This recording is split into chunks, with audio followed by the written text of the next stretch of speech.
When they reached Poissy, Magellan was put into prison clothes.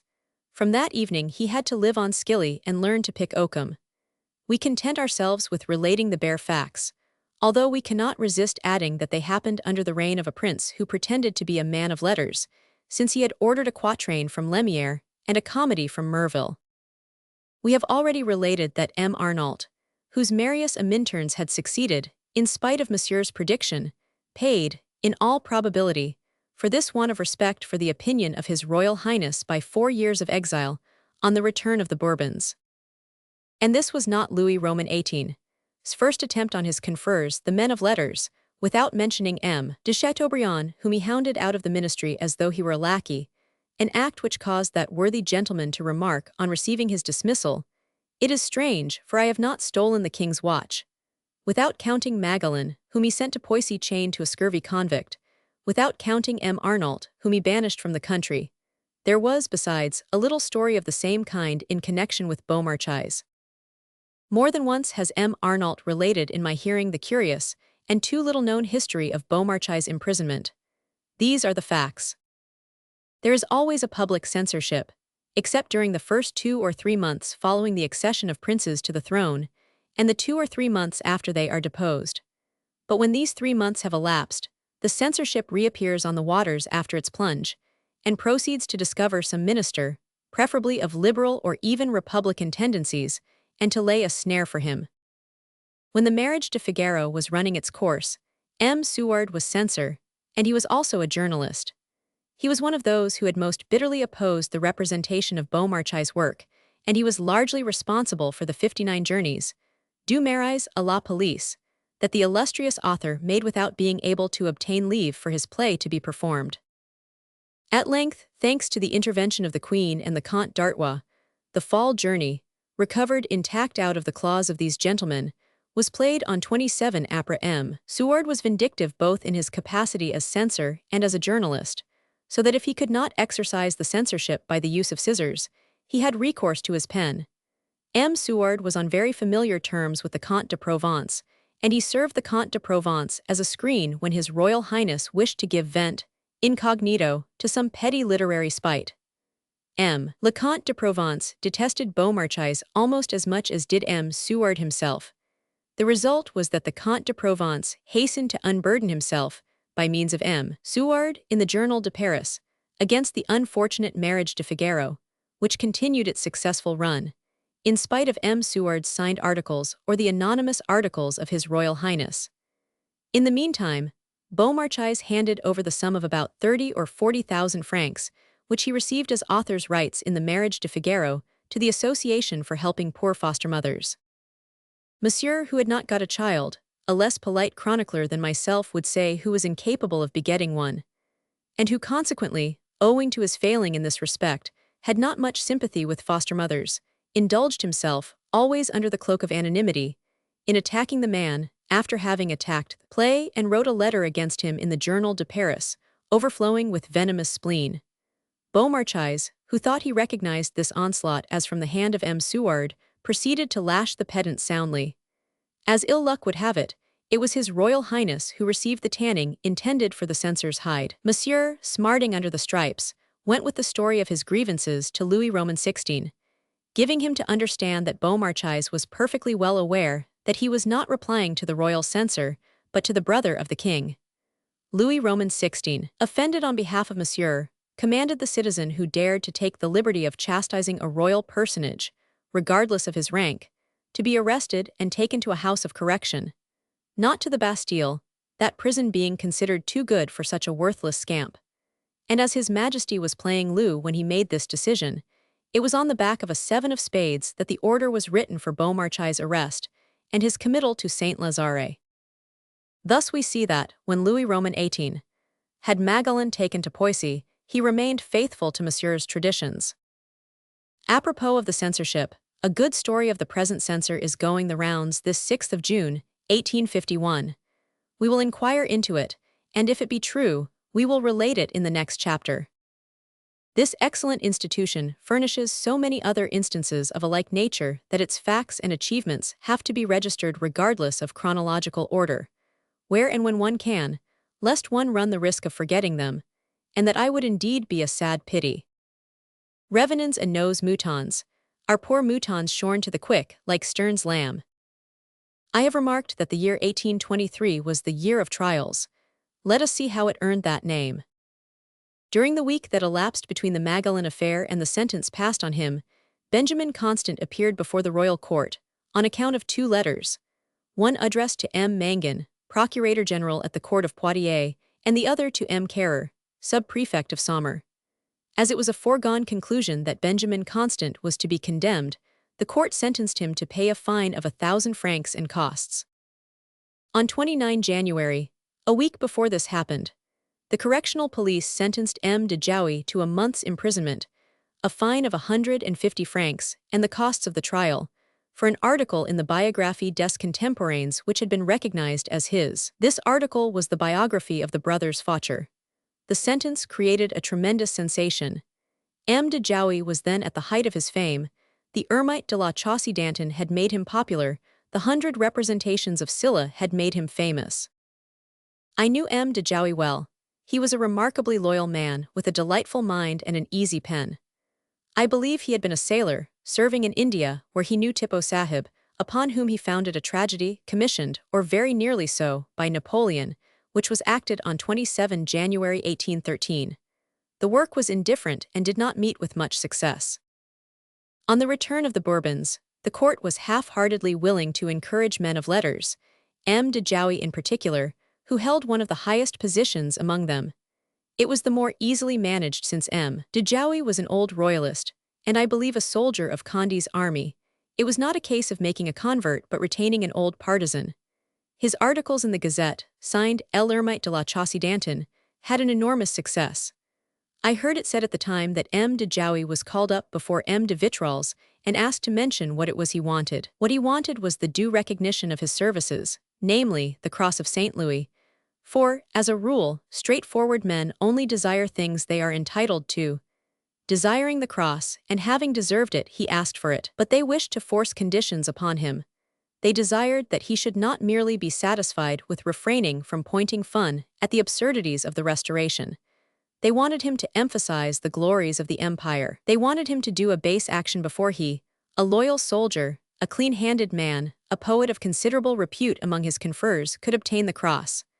What happened?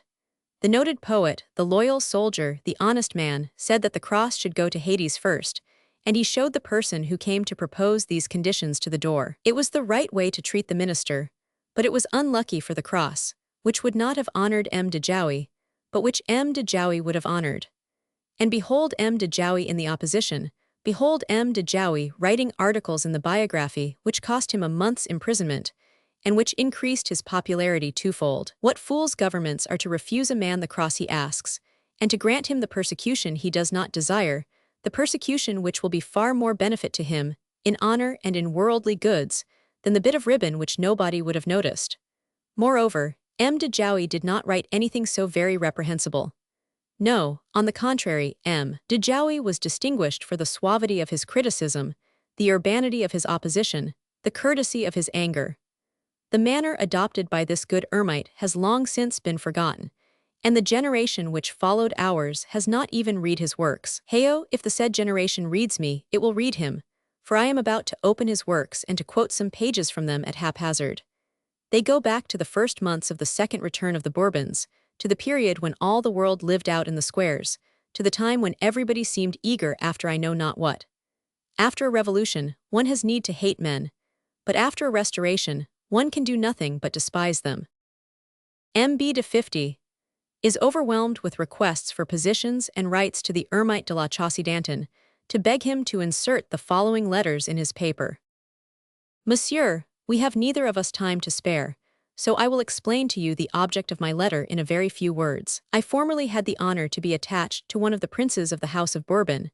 I may even have been so fortunate as to show some proofs of my devotion to that august family at a time when, if not meritorious, it was at least dangerous to allow one's zeal to leak out. But I endeavor not to forget that the Mornays, the Sullys, the Crillons would modestly style this the fulfillment of one's duty. I am unaware upon what grounds people in my province credit me with what I do not enjoy, and to which I am indebted for the hosts of solicitations I receive, without being able to be of service to those who apply to me. I have only discovered one method of escaping from this novel form of persecution. That is, to publish a letter of one of my relatives, and the answer I thought fit to make to it. The first is in some measure a resume of 300 or 400 letters that I have received on the same topic. I am the less reluctant to make it public, since I reserve to myself the right of holding back the writer's name. And besides, this letter reflects as much credit on the heart of the writer as it displays the good sense of the mind that dictated it. B de L. This is the relative's letter. How glad I am, my friend, that events have brought back our illustrious princes to the throne. What good fortune it is! You have no notion what reputation these events and your stay in Paris give me here. The prefect is afraid of me, and his wife, who never used to bow to me, has invited me twice to dinner. But there is no time to be lost, and we rely on you. Would you believe that my husband has not yet taken any steps whatever to regain his position, pretending that it exists no longer, and that the commission was made up to him in assignats? There isn't a more apathetic man in the whole of France. My brother-in-law has laid claim to the Cross of St. Louis. He had been waiting for it for 9 years when the revolution broke out. It would be unjust of them not to compensate him for the 20 years of his services, the troubles and the misfortunes he has undergone on his estates. He is counting on you to hasten the prompt dispatch of his patent. I append a memorandum to my letter from my oldest son, the Marquis. He had the right to his uncle's reversion, and it will be easy for you to obtain it for him. I am anxious that his brother, the Chevalier, shall be placed in the navy, but in a rank worthy of his name and the past services of his family. And as my grandson, Auguste de G, is quite old enough to become a page, you have only to speak a word on his behalf. We are coming to Paris early next month. I shall bring my daughter with me, as I wish to present her at court. They will not refuse you this favor if you solicit it with sufficient perseverance and willingness. Think of poor F. He failed us, it is true, at the time of the revolution, but he has made ample amends during the past month. You know he is penniless, and is ready to sacrifice everything for our rulers. His devotion goes even so far as to be willing to take a post as prefect, and he is well fitted for it. Do you not remember the pretty song he made about me? M. de B, son of the late intendant of the province, is coming to see you. Try and be useful to him. He is a friend of the family. If they are not going to re-establish intendancies, he will be satisfied with a post as Receiver General. It is the least they can do for a man devoted to his sovereign, one who was imprisoned for 6 months during the Terror. I must not forget to recommend 1000 to your notice. He has been blamed for having served all parties, because he has been employed in every government in France for the last 20 years. But he is a good fellow, you can take my word for it. He was the first to don the white cockade. Besides, all he asks is to be allowed to keep his place as superintendent of the posting service. Be sure and write to me under cover of his frank. I append my father-in-law's papers. A sum of 45,000 francs is still owing to him from the estates of Languedoc. I hope they will not keep you waiting for its reimbursement, and that you will not hesitate to make use of the money if you are under any temporary embarrassment, though this is very unlikely in your present situation. Adieu, my dear cousin, with greetings in which the whole family unite, and expecting the pleasure of seeing you soon in Paris. J. de P. Paris, 15 June 1814. My dear cousin, you can hardly conceive with what interest I have read the letter you have done me the honor to send me, or with what zeal I have tried to further the just and reasonable demands of all the persons you recommend to my notice. You will not be more astonished than I have been myself at the obstacles placed in my way, which you would deem insurmountable if you knew as well as I the people with whom we have to deal.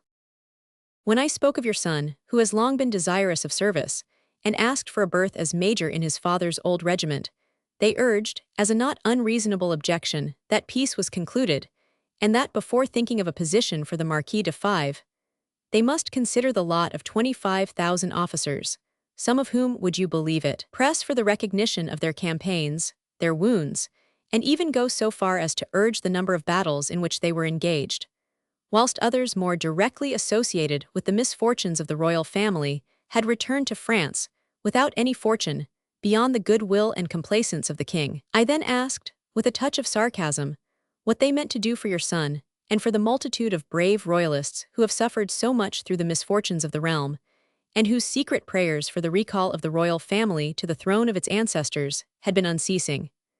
They replied that they rejoiced to see the end of all our afflictions and the fulfillment of our prayers. Your husband is a very extraordinary man. I can well understand, my dear cousin, all you must be suffering on account of his incredible apathy. To be reduced at the age of 65 or 66 at the outside, to a fortune of 40,000 livres income, to bury himself in the depth of a chateau, and to renounce all chance of an ambitious career, as though a father had no duty towards his children, as though a gentleman ought not to die fighting. I am sorry your brother-in-law should have laid claim to the cross of St. Louis before it had been granted to him, for it may happen that the king will not readily part with the right to confer this decoration himself, and that he will not approve of the honor certain persons are anxious to have conferred upon them.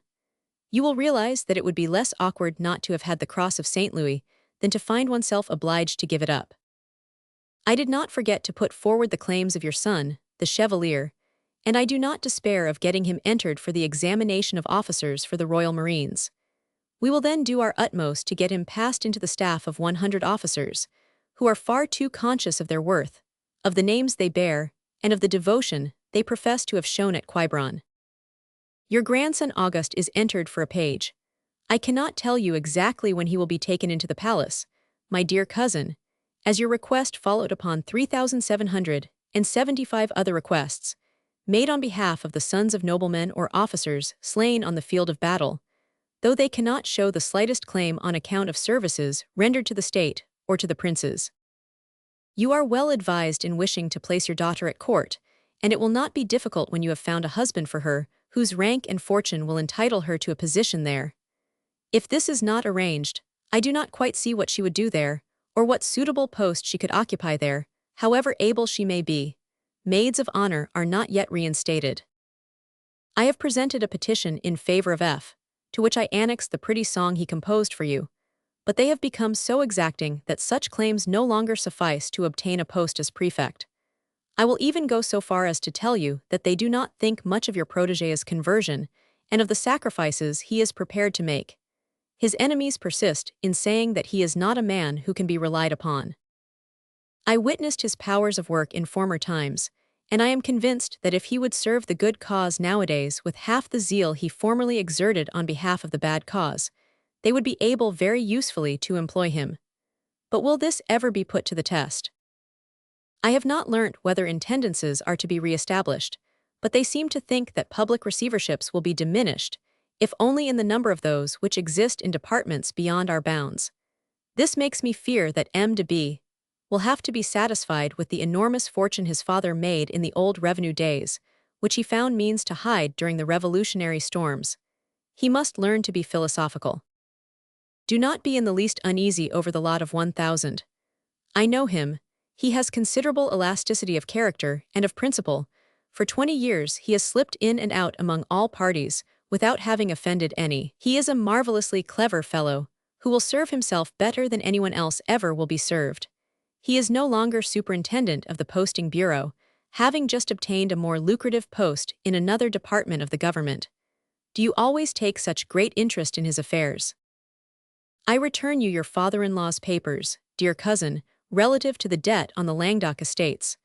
From what I can gather, the liquidation does not seem likely to take place yet a while, in spite of the justice of your claim. They have decided that arrears of pay due to troops, the public debt, military pensions, and a crowd of other objects of this nature shall be taken into consideration.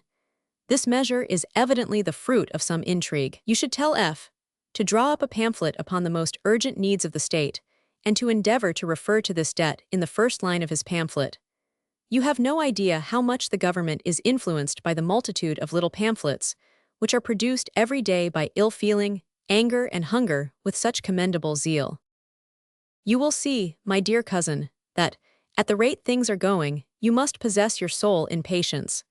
I would even add that the journey you propose to take to Paris will not advance your affairs. According to the police reckoning, there are at this present moment 123,000 people from the provinces, of all ranks, of all sexes, of all ages, who are here to make claims, furnished with almost as good credentials as yours, and who will have the advantage over you in obtaining a refusal of being first in the field to put forward their cases. Finally, as I know you are acquainted with philosophy and the best things in literature, I beg you to read over again a chapter in the English Spectator on the just claims of these who ask for posts. It is in the 32nd section of the 7th volume in the 12th edition. History repeats itself. Accept, my dear cousin, an expression of my most affectionate greetings, coupled with my sincere regrets. B. de L. In 1830, after the Revolution of July, Auguste Barbier produced a poem on the same subject, entitled The Curie.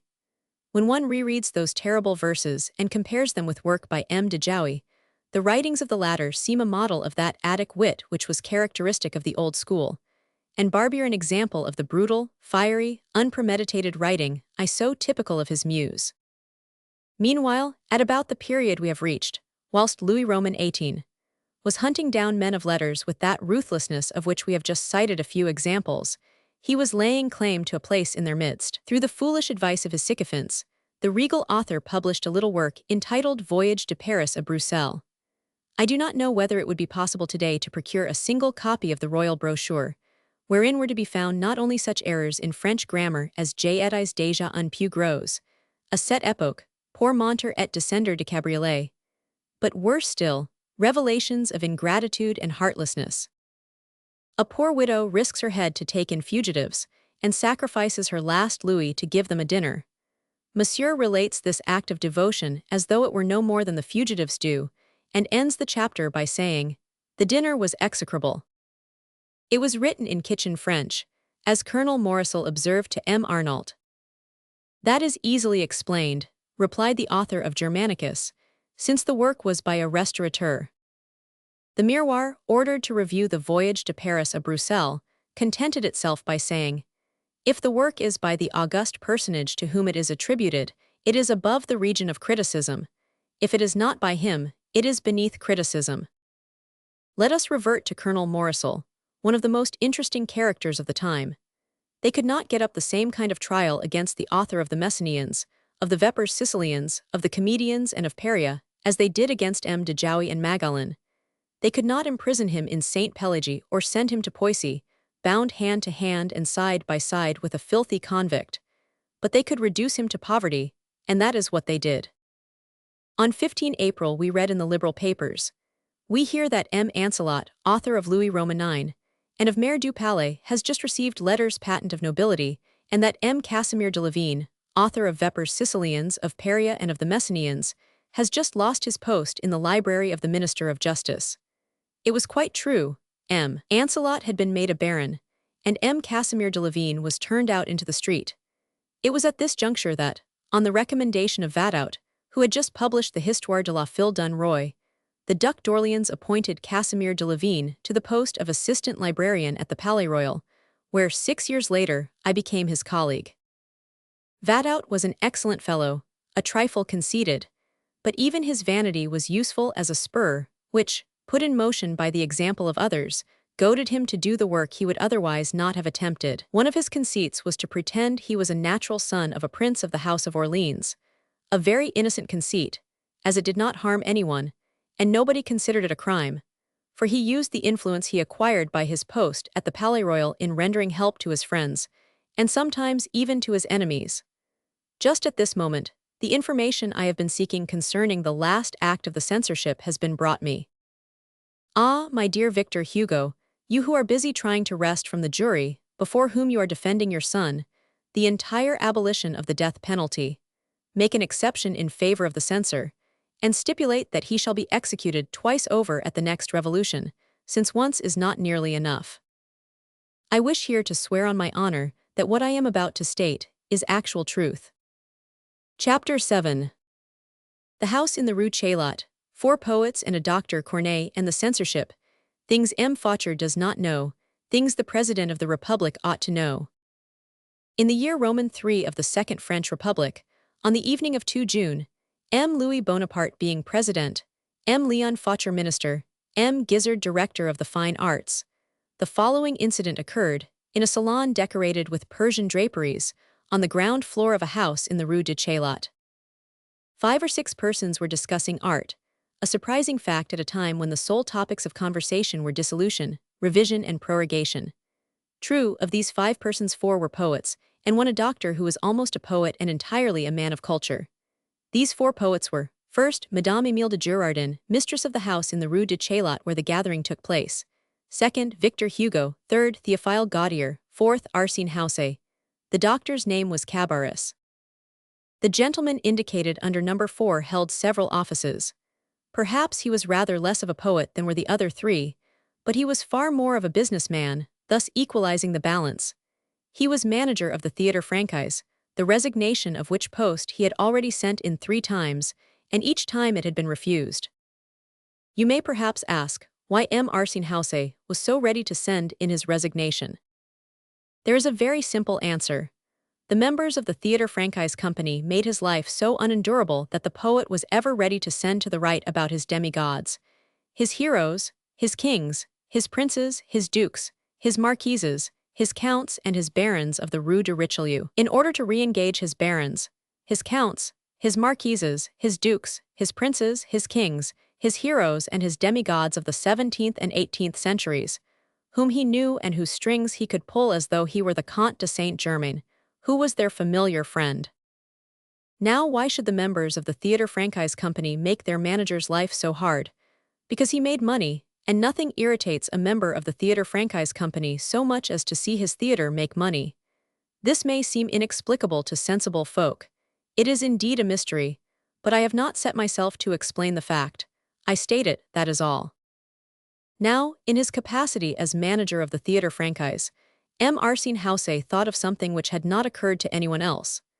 This was that as the day in question was 2 June 1851, in 4 days' time, that is to say, on 6 June, it would be the 244th anniversary of the birth of Corneille. He translated his thought into words, and turning to Théophile Gautier he said, "Come now, my dear Theo, you must write for me some 60 lines, for the occasion, upon the father of tragedy. It will be much better than what is usually given us on such anniversaries, and the public will not grumble."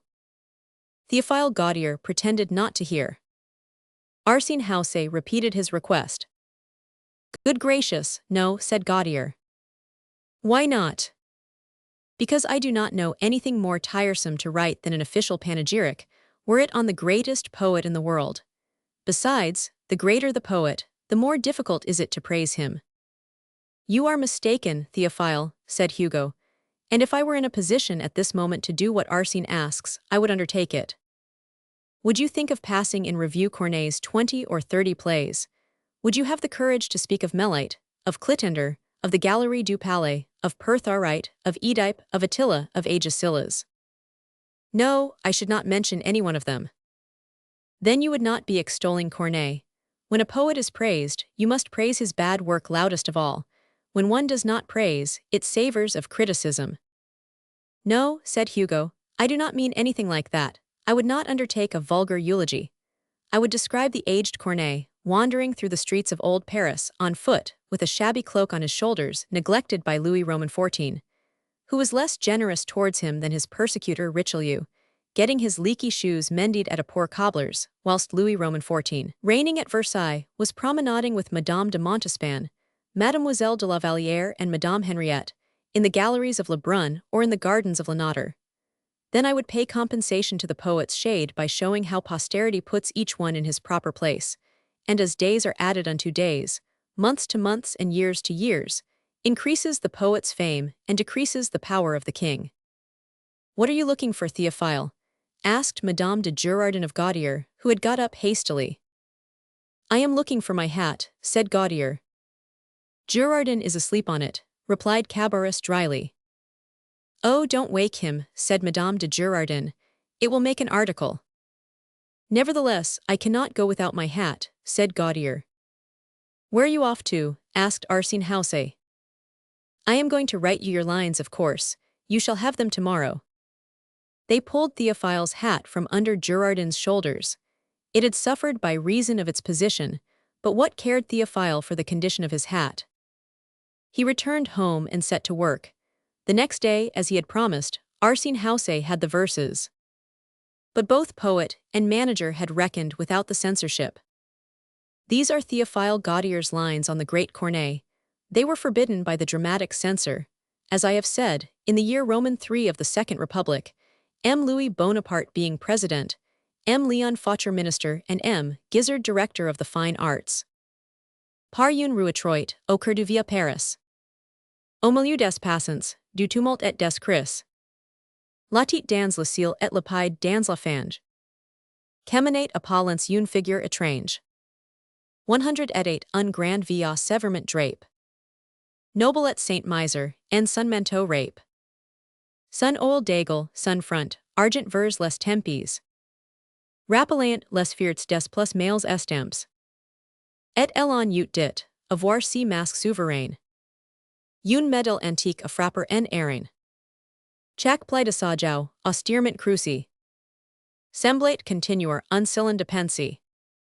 Et dans son regard noir, quetting un sombre ennui. On sentait que l'éclair autrefois avait lui.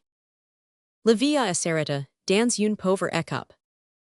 Le roi solil, alors illuminate l'Europe. Et les pupils basient leurs regards éblouis. Devant cet Apollon qui s'appelait Louis. A le chanteur, boilo passate ses dox ve. Pour le loger, mansard and tacite ses merveille. Cependant, en unbauge opers d'un savetier. Pied nu, le grand Corneille attendait son solier. Sur la pausière d'or de sa terre benai. Homer sans Chaucer, ox Kemens Diany. Pouvait marcher jadis avec l'antiquite. Beau comme un marbre grec par Phidias sculpt. Mais Homer à Paris sans crainte du scandale. Un jour de pluie, ut fate recouter sa sandal. Ainsi facet, l'auteur de Horace et de Cinna. Celui qui de ses mains la muse couronna. La fière de Senator, Michel-Ange du drame. Qui peignit les romans si grands, d'après son aim. O povet sublime, o sacre dénouement.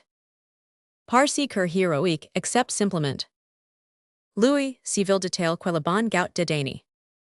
Si solier recausu migate tout ton rignet. A ton siècle en perruque et deluxe amoureux. Genie pardon pas Corneille malheureux. Ton deus flirtilize cache mal set écope. De la pourpre au ton, fast a grands plies es enveloppe. G vaudrais prendre un pan pour Corneille Vili. Essetinent, pauvre et seul, dans l'ombre et dans l'oubli. Sur le rayonnement de tout ton histoire. Sur l'or de ton solil, c'est une tache noire. Au roi, de voir lace, toi quills ont paint si beau. Corneille sans soliers, Molière sans tomo. Mais pourquoi est indigner, que viennet les ans? 50 équilibre si fate, entre les destins. A sa place, chacun est, remise par la mort. Le roi renter dans l'ombre, et le poète en sort. Pour courtesans, vers la garde ses statues. Les adulations et les aussi sont tous. Vers il est la paumière au dort la roate. Qui des du survivre, génie au majeste. 50 ob monti pour Ellen, le soir descend sur l'autre. Le spectre de Louis, au jardin de la nature. Air seul et Corneille, éternel comme un dia.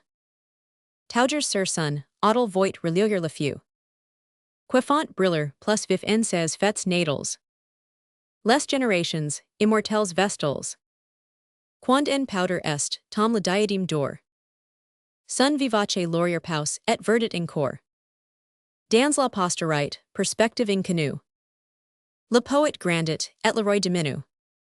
Now let us have a few words on this matter, Monsieur Guizard, for you did not reckon things would end here. You did not hope to escape at the cost of a few words written with a double meaning, inserted in a newspaper printed yesterday, published today, and forgotten on the morrow. No, when such outrages are perpetrated upon art, it is meet that the culprit should be deprived of his natural judges, and taken to a higher court, as your models carried Trellat and Cavaignac to the House of Peers, as your friends carried Raspil, Hubert, and Sabrier to the Court of Bourgs. And I call upon you to appear, Monsieur Guizard, you who took the place of my friend Cave, as superintendent of the Department of Fine Arts. Look you, now that things are being cut down all round, has not a letter been economized in the description of your office? And instead of being responsible for the department, Are you not really responsible for the departure of the fine arts? Moreover, I have something to relate that passed between us 3 months ago. Do you remember I had the honor of paying you a visit 3 months ago? I came to give you notice, on behalf of the manager of the cirque, that while we were waiting for the Barrière de Clichy, we were going to put the Chevalier de Maison Rouge in rehearsal. The Chevalier de Maison Rouge, you exclaimed. Yes. But is not the Chevalier de Maison Rouge a drama written by yourself? Yes. Is it not in the Chevalier de Maison Rouge that the famous chorus occurs? Mourir pour la patrie. Yes. Well then, we will not allow the Chevalier de Maison Rouge to be played. You will not allow the Chevalier de Maison Rouge to be played. No, no, no, no, no. But why not? Then you looked me in the face, and you said to me, do you mean to tell me you do not know that the Chevalier de Maison Rouge contributed to the establishment of the Republic? You said that to me, Monsieur Gizzard. You made that extraordinary avowal to me in the year Roman III of the Republic. M. Leon Faucher being Minister of the Republic, you, Monsieur Gizzard, being Director of the Fine Arts of the Republic.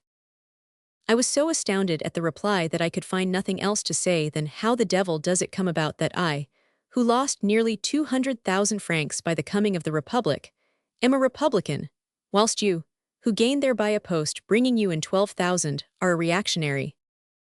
True, you did not condescend to explain this anomaly. I left your office without discovering a reason, and now, as I write these lines, I am still at a loss for one. Now, in the hope that someone more clever than I at guessing riddles might be found, I decided to print what happened to me 3 months ago, side by side with what happened to Gautier today. What can one expect? Every man makes use of the tool or of the instrument he has in his hand. Some have scissors and they cut, others have an engraver's tool and they etch.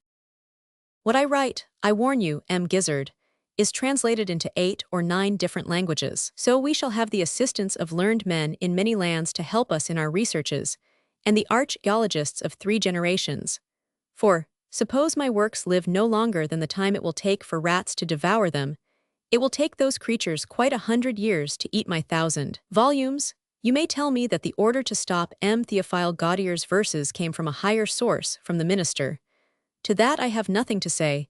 If the order came from the minister, you were obliged to obey that order, and I must in that case wend my way to M. Leon Faucher. So be it. Oh, Faucher, is it really credible that you, who are so half-hearted a Republican, you who were so ill-advised, according to my opinion, as to pay a subsidy to the Theatre Francais to have the dead exhumed, and the living buried, is it really credible, I repeat, that so indifferent a Republican as yourself did not wish it said, on the stage that Corneille created, that genius is higher than royalty, and that Corneille was greater as a poet than Louis Roman XIV was as a monarch? But M. Faucher, you know quite as well as I that Louis Roman XIV was only a great king because he possessed great ministers and great poets.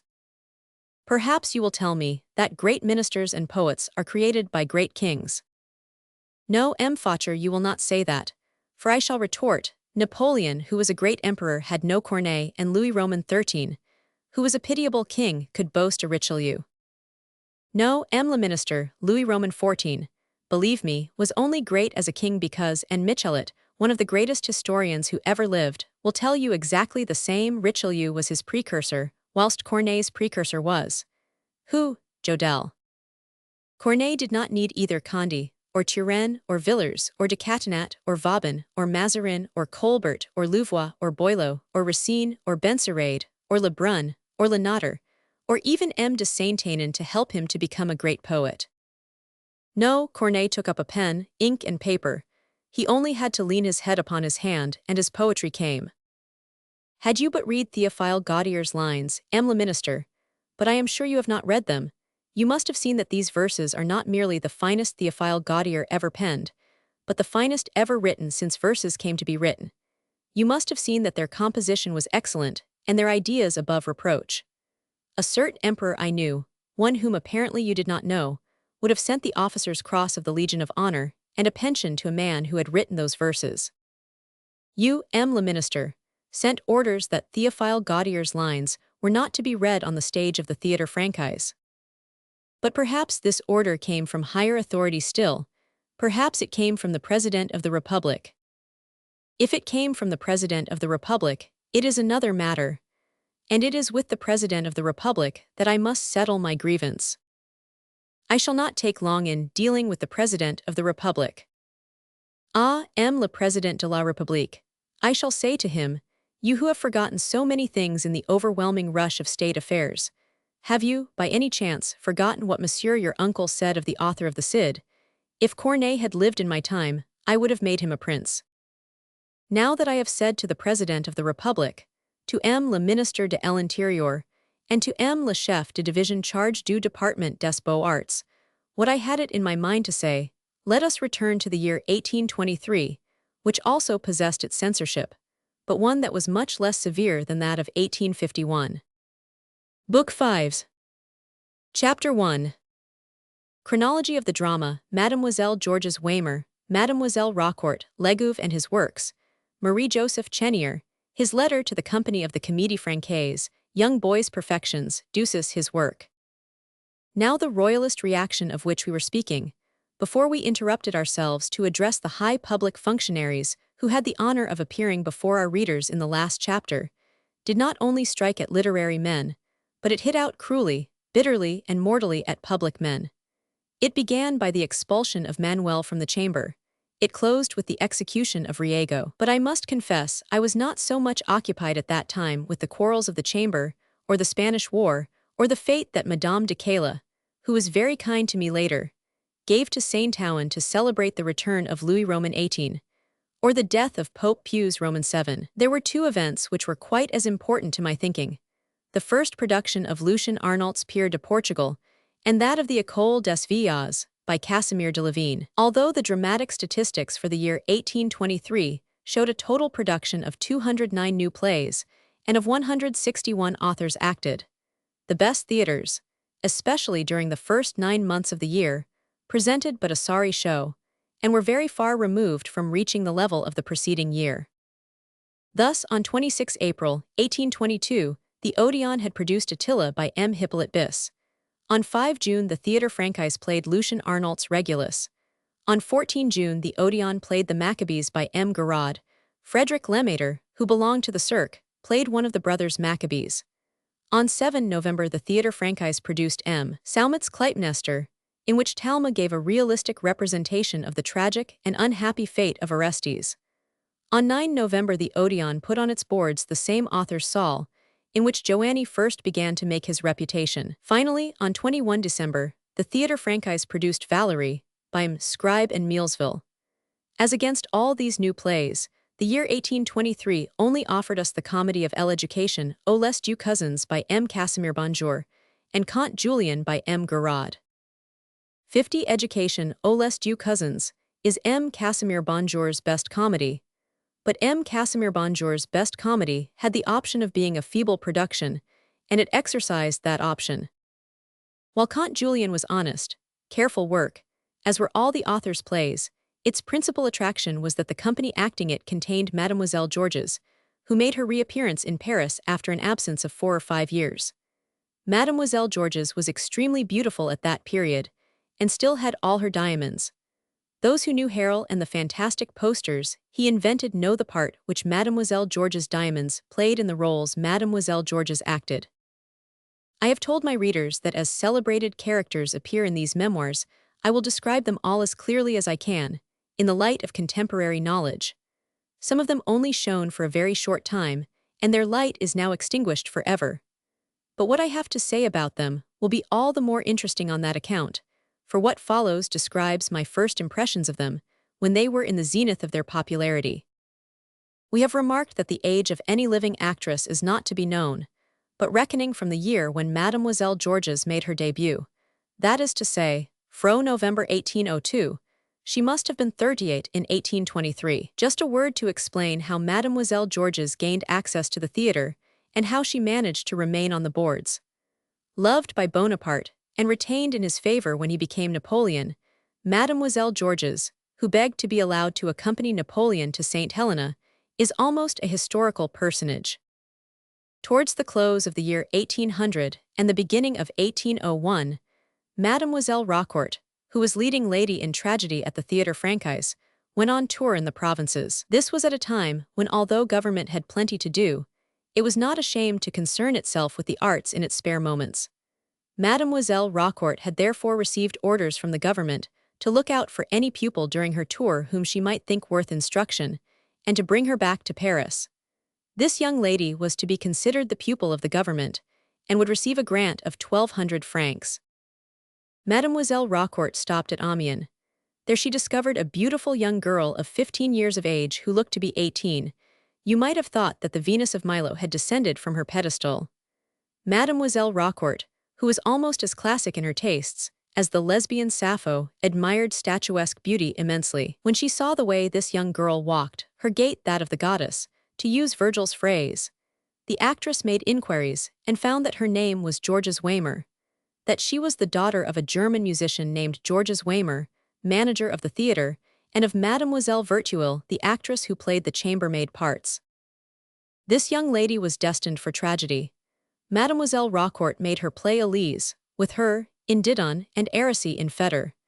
The experiment succeeded, and the very night of the performance of Fetter, Mademoiselle Raucourt asked the young tragedienne's parents leave to take her.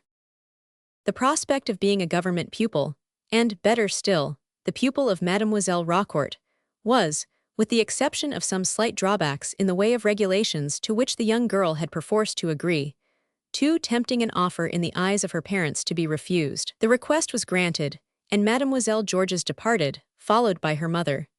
The lessons lasted 18 months. During these 18 months the young pupil lived in a poor hotel in the Rue Croix des Petits Champs, which, probably ironically, was named the Hôtel du Pérou. Mademoiselle Raucourt lived at the end of the Allée des Veuves, in a magnificent house which had belonged to Madame Tallien, and which, no doubt also ironically, was called the cottage, La Chaumière. We have called Mademoiselle Georges' residence a magnificent house. We should also have said a small house, for it was a perfect specimen of a bijou villa in the style of Louis Roman XV. Towards the end of the 18th century, that strange epoch when people called things by their right names, Sappho Raucourt enjoyed a reputation the originality of which she took not the least pains to hide. Mademoiselle Raucourt's attitude towards men was more than indifference, it was hatred.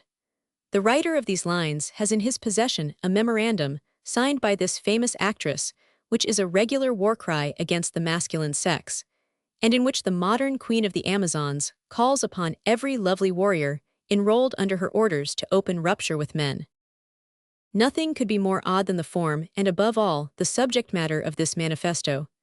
And yet, strange to relate, in spite of this contempt towards us, Mademoiselle Raucourt, whenever the costume of her sex was not indispensable to her, adopted that of our sex. Thus, very often in the morning, Mademoiselle Raucourt gave lessons to her beautiful pupil in trousers, with a dressing gown over them, just as M. Mole or M. Fleury would have done, a pretty woman by her side who addressed her as dear fellow, and a charming child who called her papa. We did not know Mademoiselle Raucourt. She died in 1814, and her funeral created a great sensation. But we knew her mother, who died in 1832 or 1833, and we still know the childie who is today a man of 55. We were acquainted with an actor whose whole career was blighted by Mademoiselle Raucourt. On account of some jealousy, he had the misfortune to arouse in the terrible lesbian. Mademoiselle Raucourt appealed to the committee of the Théâtre Français, reminded them of her rights of possession and of priority in respect of the girl whom the impertinent comedian wished to seduce from her, and the priority and the possession being recognized, the impudent comedian, who is still living and is one of the most straightforward men imaginable, was hounded out of the theatre, the members of the company believing that, as in the case of Achilles, Mademoiselle Raucourt, because of this modern Briseis, would retire in sulks. Let us return to the young girl, whose mother never left her a single instant during the visits she paid to her teacher. 3 times a week had she to traverse the long distance between the Rue Croix des Petits Champs and the Allée des Veuves in order to take her lessons. Her first appearances were fixed to take place at the end of November. They were to be in Clytemnestra, in Emily, in Aménade, in Idame, in Didon, and in Semiramis. A debut at the Théâtre Français in 1802 was a great affair both for the artiste and for the public. It was a still greater matter to be received into the company, For if one joined the troupe, it meant, in the case of a man, becoming a colleague of Monvel, of Saint-Prix, of Baptiste Senior, of Talma, of Lafond, of Saint-Phal, of Mole, of Fleury, of Armand, of Michat, of Grandmesnil, of Dugazon, of Dazincourt, of Baptiste Junior, of La Rochelle. In the case of a woman, one became the companion of Mademoiselle Raucourt of Emle, Cantat of Emle, de Vienne Emle, Talma of Emle, Fleury of Emle, Duchess Noix of Emle, Mézeray of Emle, Mars. The authors of this period were Legouve, Lemercier, Arnault, Alexandre Duval, Picard, Chenier, and Ducis. Of these 7 men I knew 4, Arnault, whose portrait I have attempted to draw, Lemercier and Alexandre Duval, whose splenetic likenesses I shall try to describe in due season. Then came Picard, who was called the friend of youth, but who detested young people. Legouve, Chenier, and Ducis were dead when I came to Paris. Legouve was very influential at the Théâtre Français. He it was who, when Mademoiselle Georges made her first appearance, was directing the débuts of Mademoiselle Duchess Noix with an almost fatherly affection. He had produced the Mort d'Abel in 1793, a patriarchal tragedy which owed its success, first to the talent of the author, secondly, and more especially, to its opposition to current events. It was played between the execution of Louis Roman XVI and that of Marie Antoinette, between the September massacres and the execution of the Girondists. It distracted people's minds for the moment from the sight of the blood, which flowed down the gutters. When they had witnessed all day long bodies hanging from the lamp-posts and heads carried on the ends of pikes, they were not sorry to spend their evening with shepherds and shepherdesses. Nero crowned himself with roses and sang Ionic verses after watching Rome burn.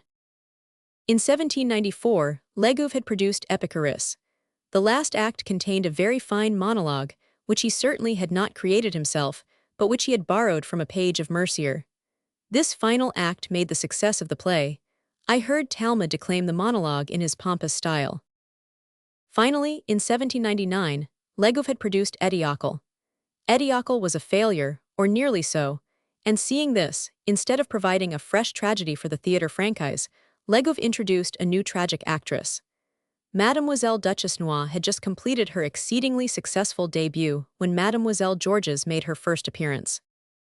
As I have promised to speak in due course of Lemercier, Alexandre Duval, and Picard, I will now finish what I have to say about Chenier and Ducis, of whom I shall probably not have occasion to speak again.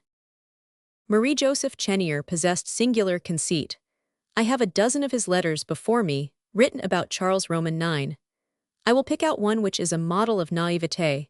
It will show from what standpoint men whom certain critics have the audacity to call masters, and who probably are masters in their eyes, look upon historic tragedy. The letter was addressed to French comedians. It was intended to make them again take up Charles Roman IX, which those gentlemen refused absolutely to play. Why did not French comedians want to play Charles Roman IX, since Charles Roman IX made money? Ah, I must whisper the reason in your ear, or rather say it out loud. It was because Talma's part in it was such an enormous success. Here is the letter. Pressed on all sides, gentlemen, by the friends of liberty, several of whom are of the number of confederated deputies, to give at once a few representations of Charles Roman IX. I ask you to announce the 34th appearance of this tragedy on your playbills, for one day next week, independently of another work that I have composed to celebrate the anniversary of the Federation.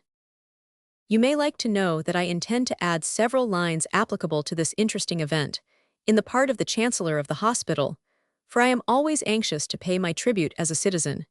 And you, gentlemen, could not show your patriotism on this occasion in a better way than by playing the only truly national tragedy which still exists in France, a tragedy philosophical in subject and worthy of the stage, even in the opinion of M. de Voltaire, who, you will admit, knew what he was talking about.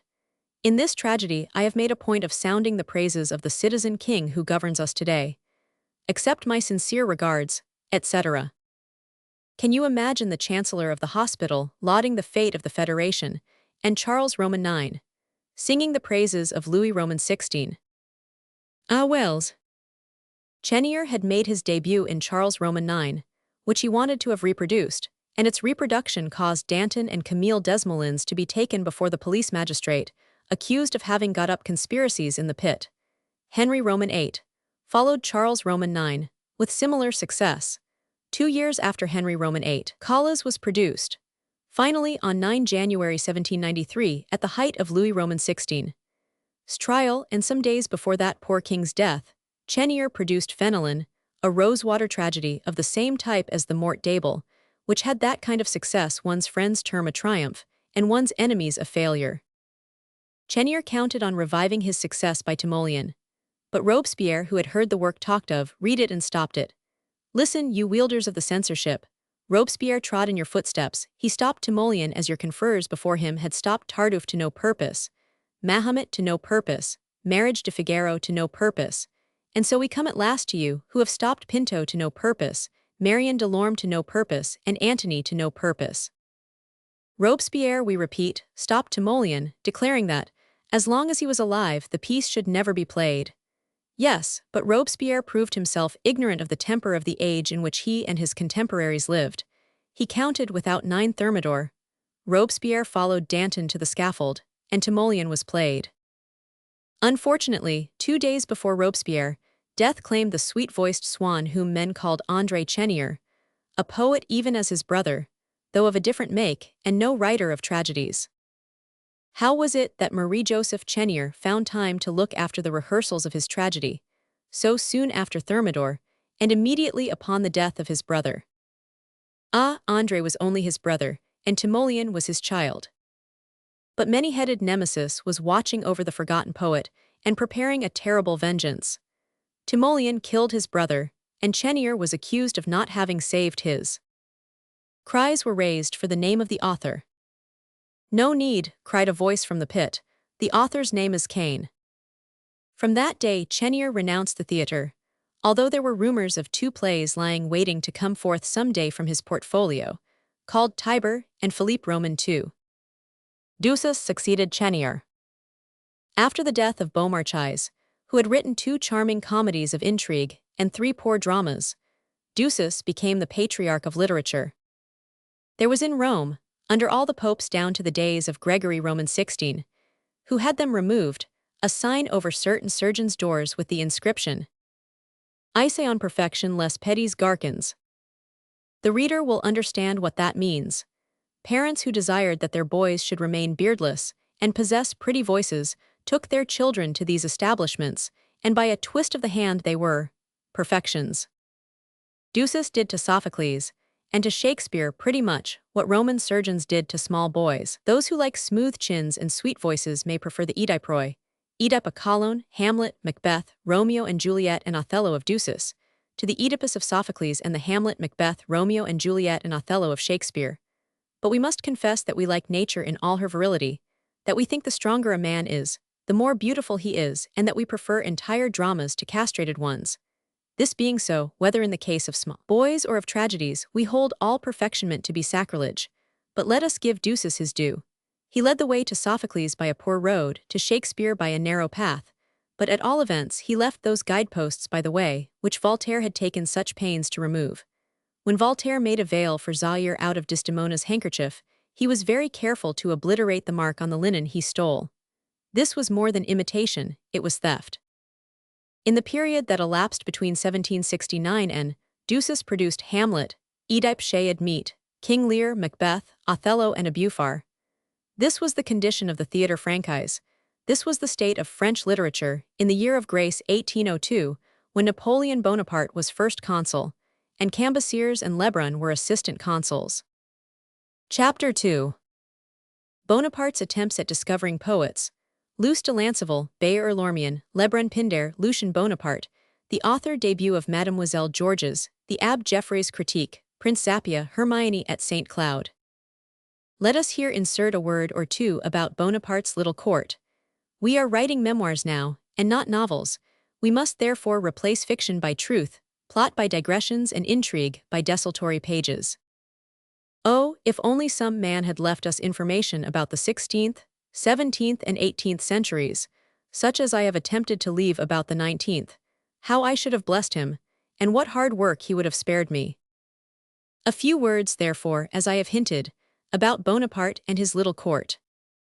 The debut of Mademoiselle Georges had made a great sensation at Paris and at La Malmaison.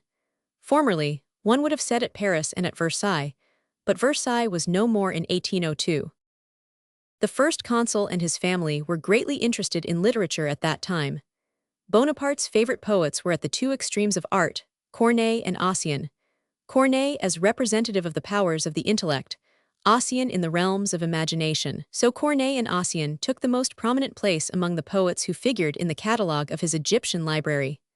This partiality for the Scottish bard was so well known that Burian, when he organized the library, guessed who was meant, though Bonaparte had written the word ocean. It was not Bonaparte's fault if poets failed him, although he had proscribed three of the greatest of his time, Chateaubriand, Madame de Staël, and Lemercier. Bonaparte demanded poets from the chancellor of the university, just as he demanded soldiers from his minister for war. Unhappily, it was easier for M. le Duc de Feltre to fin 0 conscripts than for M. de Fontaines to find a dozen poets. So Napoleon was obliged to hang on to all he could find, to Lebrun, to Luce de Lanceville, to Beyer-Lormian. They all had posts and incomes as though they were true poets, in addition to compliments. "You have written a fine tragedy," Napoleon once said to Luce de Lanceville about his Hector. "I will have it played in one of my camps." And on the night of the representation, he authorized a pension of 6,000 francs to be granted Luce de Lanceville, with the message, seeing that poets are always in need of money, he should be paid a year in advance. Read Hector and you will see that it was not worth the first payment of 6,000 francs. Napoleon also placed Luce de Lanceville's nephew, Harel, under Cambaceres, and made him a sub-prefect in 1815. Beyer-Lormian also received a pension of 6,000 livres, but according to the witty complaint he laid before the Bourbons concerning the persecutions of the usurper, despotism had been pushed to the extreme of punishing him with a pension of 2,000 crowns, which, he adds, admitting his weakness, he had not dared to decline. One day, during the rumors of war that were spread abroad in the year 1809, an ode fell into Napoleon's hands, which began with this strophe. Suspends ice ton vol, 500 ovines tu renami. Quanancent tes, sent voix l'Europe alarmi. Guerra, et quels, enemis violenta travencus. Russ, alemend, sudois déjà levant la lance. Ils menacent la France. Reprends ton vol dies, et disquils nisant plus. This beginning struck him, and he asked, "Whose verses are these?" M. Lebrun's, sire. Has he a pension already? Yes, sire. Add a second pension of 100 louis to that which he already has. And they added 100 louis to the pension already drawn by Lebrun, who went by the name of Lebrun Pindare, because he turned out 10,000 lines of this kind of thing. La colline qui vers l'épaule. Domaine d'antiques marais. Occupe les enfants d'Ile. A broyer les dons de Ceres. Vanvers, quabite galati. Du nectar dio, de malsi. Epicit les flots ecumu. Et severs, de sa pure argile. Nous petrit l'albeter fragile. O mocha nous vers says few. But something happened that no one had foreseen. There lived another poet called Pierre Lebrun, not Lebrun Pindare. The ode was written by Pierre Lebrun, not by Lebrun Pindare. So it came to pass that Lebrun Pindare enjoyed for a long time the pension earned by Pierre Lebrun. Thus we see that Napoleon did his utmost to discover poets, and that it was not his fault if they were not found. When Casimir de Lavine published his first work in 1811, a dithyrambic to the King of Rome, it began with this line. Destin, qui aimas promise l'empire de la terre. Napoleon scented a poet, and although the lines smacked of the schoolboy, he bestowed the academic prize and a post in the excise on the author. Talma was poetry personified, so since 1792 Napoleon had allied himself with Talma. Where did he spend his evenings? In the wings of the Theatre Francais, and more than once, pointing out the man who, 20 years later, was to send from Moscow his famous decree concerning comedians, the porter asked Talma. Who is that young officer? Napoleon Bonaparte. His name is not down on the free list. Never mind, he is one of my friends, he comes with me. Oh, if he is with you, that is another matter. Later, Talma had, in his turn, the run of the Tuileries, and more than one ambassador, more than one prince, more than one king asked the emperor, "Sire, who is that man?" And Napoleon would reply, He is Talma, one of my friends. Once, when noticing the ease with which Talma draped himself in his toga, Napoleon said, "That man will be able to teach me one day how to wear the imperial mantle." It was not all joy to have a first consul who liked Corneille and Ossian. This first consul had brothers who tried to become poets. They did not succeed, but at all events they made the attempt. We must give credit to good intentions. Lucian wrote poetry, the fierce republican who refused kingships and who ended by allowing himself to be made a Roman prince. A prince of what, I ask you? Prince de Piticine Canino wrote poetry. A poem of his, entitled Charlemagne, remains to remind us of him, or rather it does not remain, for it is dead enough. Louis took up another line. He wrote blank verse, finding it easier than to compose rhymed verse. He travestied Molière's El Avare in this fashion. Josephine, the Creole coquette, with her nonchalant grace and her adaptable mind, welcomed everyone, letting the world spin as it liked around her like Hamlet, and like Hamlet, praising everybody. Talma was a privileged guest in the little bourgeois court. He talked of the debutante, Mademoiselle Georges. He spoke of her beauty and promising talent. Lucian became excited over her, and for all the world like John the Baptist in the role of a precursor, he managed to have a peep at the subject of the talk of the day, through a keyhole somewhere, or mayhap through a wide open door. And he returned to Malmaison, with a rather suspicious enthusiasm, to report that the debutante's physical beauty was certainly below the praises sung concerning it. The great day arrived, Monday, 8th Frimaire, years I 29 November 1802.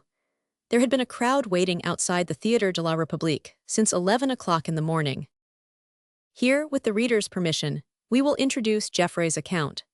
Geoffrey was a worthless, shallow, unconscientious critic who had won his reputation at the time of the Terror, and who handed on his pen to a wretch of his own kidney, to whom justice had several times been dealt by the police courts, a way of dealing with things which seems to me to be a great improvement on the times of our forefathers. We cannot possibly have degenerated in everything. Geoffrey did not spoil debutantes, male or female, especially if they were not wealthy.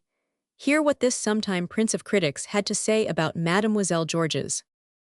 There has always been a man called the Prince of Critics in France. It is not the rank that is called in question, but the dignity of the particular holder of it. Théâtre de la République. Iphigénie en Allied. Pour le début de Mademoiselle Georges Weimer. Élève de Mademoiselle Raucourt.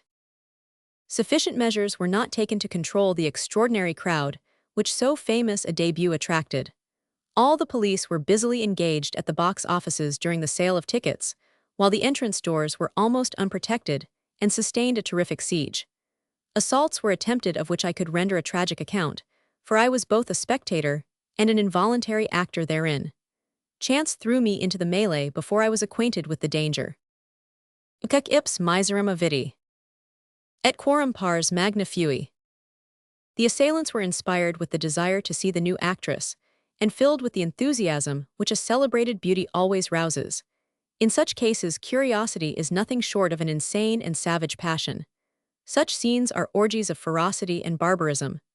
Women, suffocating, uttered piercing shrieks, while men forgot all manners and gallantry in a savage silence, intent only on opening a passage at the expense of all who surrounded them. Nothing can be more indecorous than such struggles, taking place in an enlightened and philosophical nation. Nothing can be more shameful among a free and an unselfish people. We may perhaps have better plays and better actors than the Athenians. That is not yet sufficiently established. But it is certain that the Athenians displayed greater dignity and nobility at their public entertainments. I view the rapid progress of the passion for theater-going, the blind furore for frivolous amusement, with ever-increasing pain, since history teaches me that it is an infallible sign of intellectual decadence and a decline in manners. It is also a calamity for true connoisseurs, for it lends countenance to the theory that the plays most run after must necessarily be the best. Would my readers have suspected that the famous Geoffrey could write in such a style? No. Well, neither would I. Let us proceed. As we advance, its dullness ceases, it becomes almost fanciful.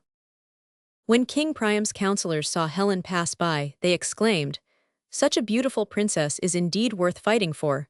But, however marvelous her beauty, peace is more to be desired."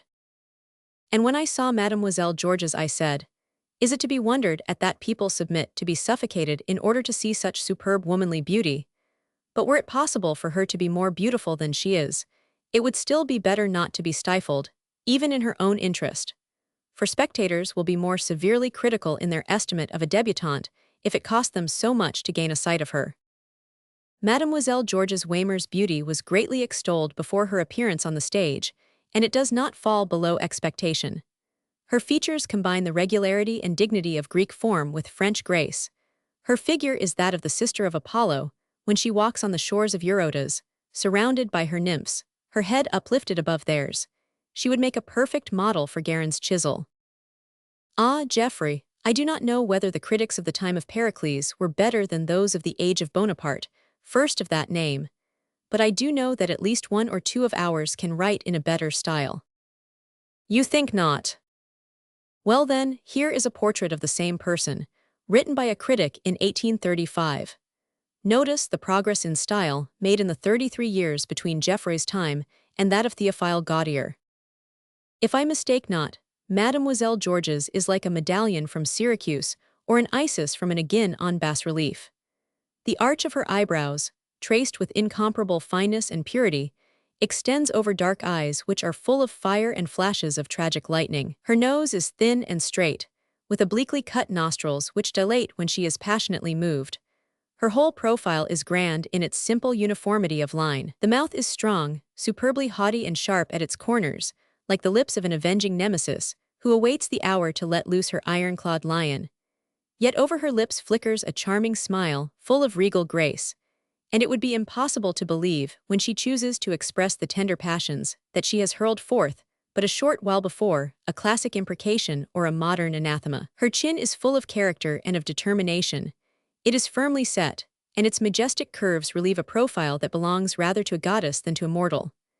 Mademoiselle Georges possesses, in common with all the beautiful women of pagan ages, a broad forehead, full at the temples, but not high, very like that of the Venus de Milo, a willful, voluptuous, powerful forehead. There is a remarkable peculiarity about her neck. Instead of rounding off inwardly from the nape, it forms a full and unbroken curve, and unites the shoulders to the base of her head, without the slightest flaw. The set of her arms is somewhat formidable by reason of the strength of the muscles and the firmness of contour. One of her shoulder straps would make a girdle for the waist of a medium-sized woman. But they are very white, very clear, and they end in a wrist of childlike fragility and tiny dimpled hands. Hands which are truly regal, fashioned to hold the scepter, and to clasp the dagger's hilt in the plays of Aeschylus and Euripides. Thank you, my dear Théophile, for allowing me to quote that splendid passage, and pardon me for placing you in such bad company. Fa. I now return to Geoffrey. He continues. Talent responded to beauty. The theatre was packed throughout and thoroughly excited. The first consul and all his family were in the box to the right of the proscenium. He clapped his hands several times, but this did not prevent some signs of opposition breaking out at the line. Vous savez, et quelques mille fois vous allez dit. Excuse me, I must again interrupt myself, or rather, I must interrupt Geoffrey. The reader knows that it was the custom for the audience to look forward to the way in which débutantes delivered this line. Why so, the reader may inquire. Ah, truly, one does not know these things unless one is compelled to know them. I will explain. Because that line is too simple and unworthy of tragedy. You may not perhaps have been aware of that, monsieur. Perhaps it is news to Madame, who does me the honor to listen to me, but your servant Geoffrey, who is obliged to read everything, knew it. Now listen carefully, for we have not reached the end. This line being, from its simplicity, unworthy of tragedy, the audience wanted to see how the actress, correcting the poet, would treat it. Mademoiselle Georges did not pretend to possess greater genius than Racine. She delivered the line simply, and with the most natural intonation imaginable, since it was written with the simplicity of passion. The audience dissented. She repeated it with the same accent. Again they demurred. Fortunately, Raucourt was present. In spite of an accident she had met with, she had had herself carried to the theatre and encouraged her pupil from a little box, concealed behind a harlequin's cloak. Be bold, Georgian, stick to it, she cried. And Georgian, it will appear odd to you, I imagine, That Mademoiselle Georges should ever have been called Georgian repeated the line for the third time in the same simple and natural accent. The audience applauded. From that moment her success was assured, as they say in theatrical parlance. The only thing that marred the play, said Geoffrey, was Talma's lack of intelligence, proportion and nobility in the part of Achilles. I begin to think we must have been deceived in the matter of worthy M. Geoffrey's impartiality, and that he had received before the play a very significant message from one of the members of the Bonaparte family, who was in the box of the first consul. Mademoiselle Georges played the part of Clytemnestra 3 times running. It was an immense success.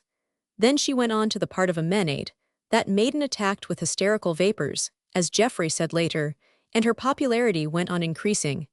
Then, after the role of Amenade, she took the part of Idame in L'Orphelin de la Chine. If men wondered how debutantes in the part of Clytemnestra would deliver the famous line, so unworthy of Racine, Vous savez, et quelques mille fois vous allez dit. Women waited just as impatiently for the appearance of debutantes in the part of Idame to see how they would dress their hair.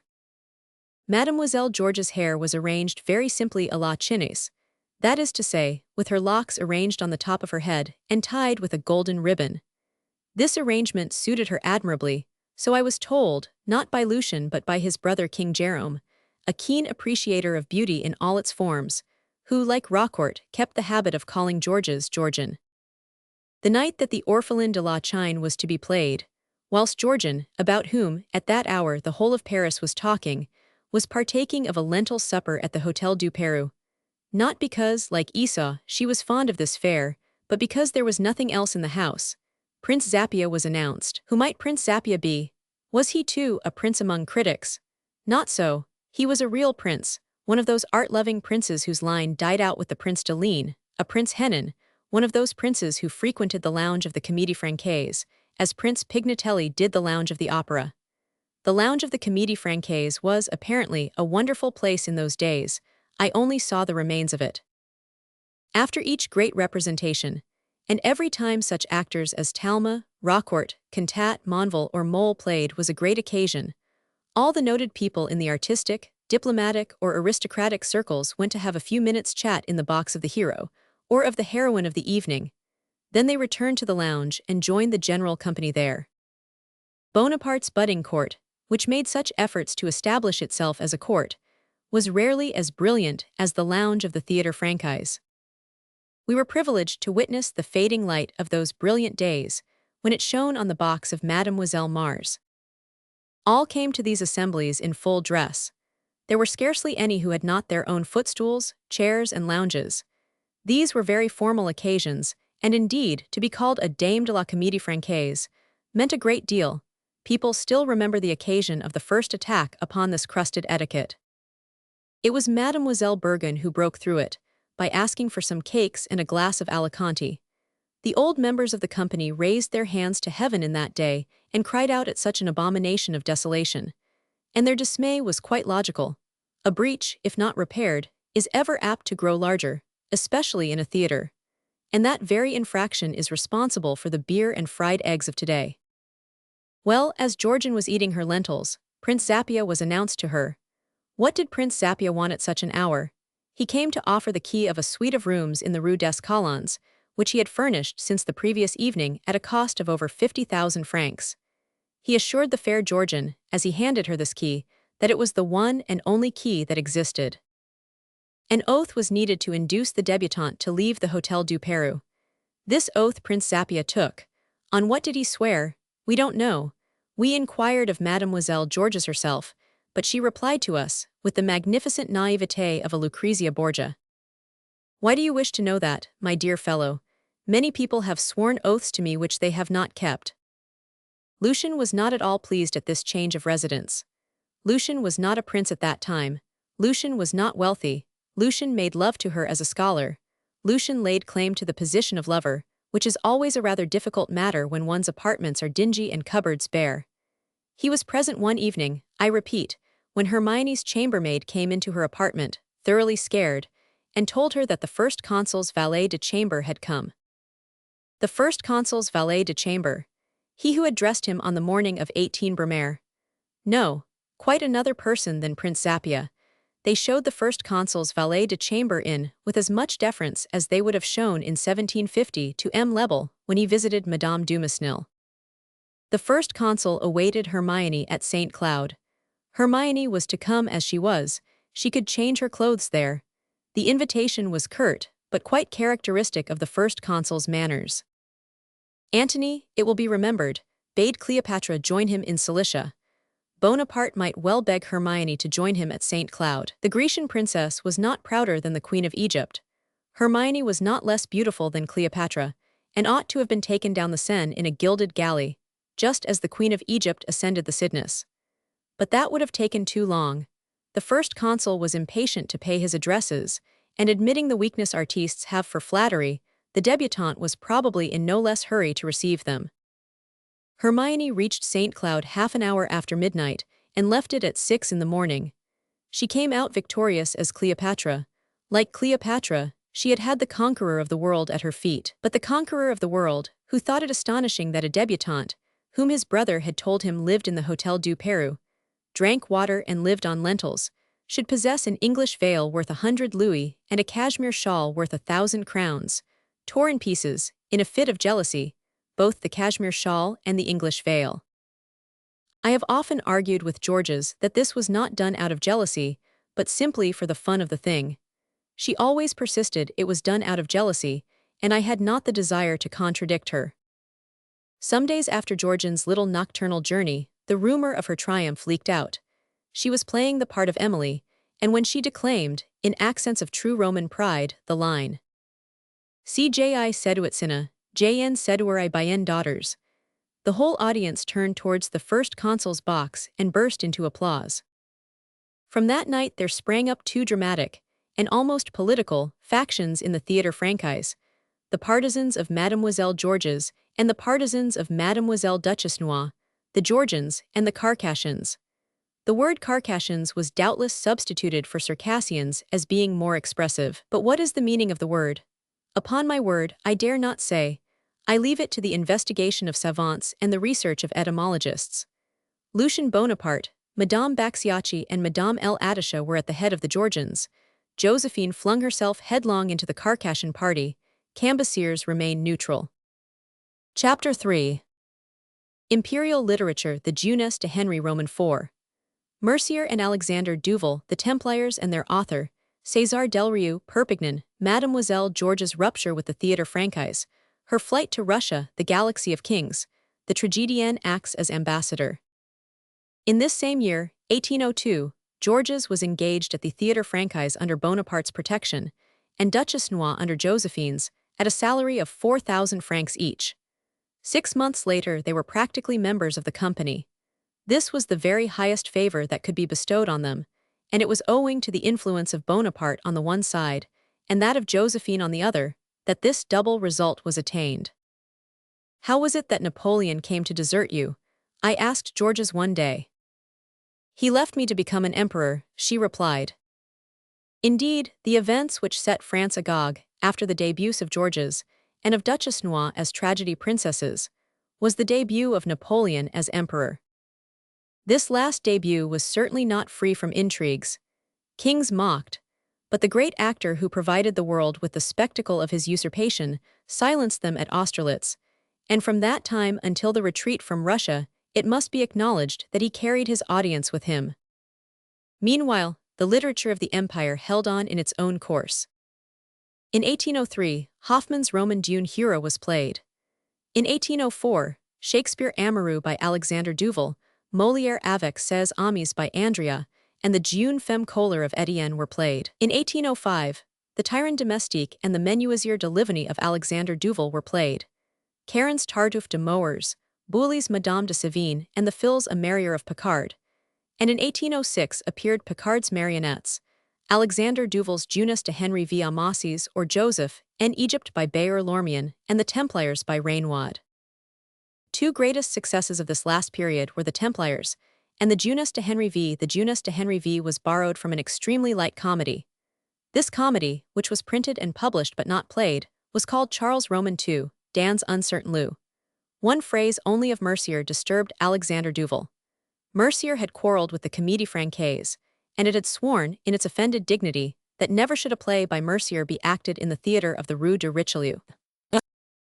On the night of the representation of the Jeunesse de Henry V, Alexandre Dumas strutted up and down the lounge. Mercier came up to him, and touching him on the shoulder said, "And so, Duval, the Comédie Francaise declared they would never play anything more of mine, the idiots." Alexandre Dumas scratched his ear, went home, had the jaundice and wrote nothing for 2 years. But the real success of the year, the literary success, was The Templiers. This tragedy was indeed the most remarkable dramatic work of the whole period of the Empire. It had, besides, an enormous success, produced piles of money, and, I believe, carried its author at one bound into the Academy. The part of the Queen was the second role Mademoiselle Georges had created since her first appearance at the Francaise 4 years before. At that time, tragic creations were, as will have been observed, rare. Her first role had been as Calypso in the tragedy of Telemaque. Whoever, the reader will ask, could make a tragedy out of Telemaque? A certain M. Lebrun.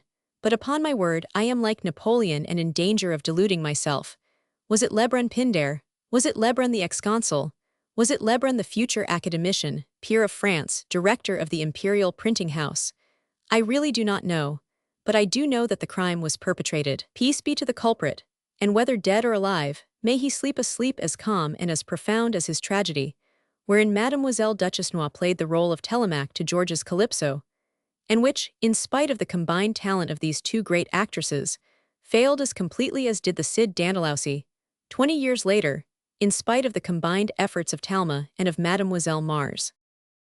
As we were present at the first representation of the Cid Dandalowsy, we know who its author was. His name was Pierre Lebrun.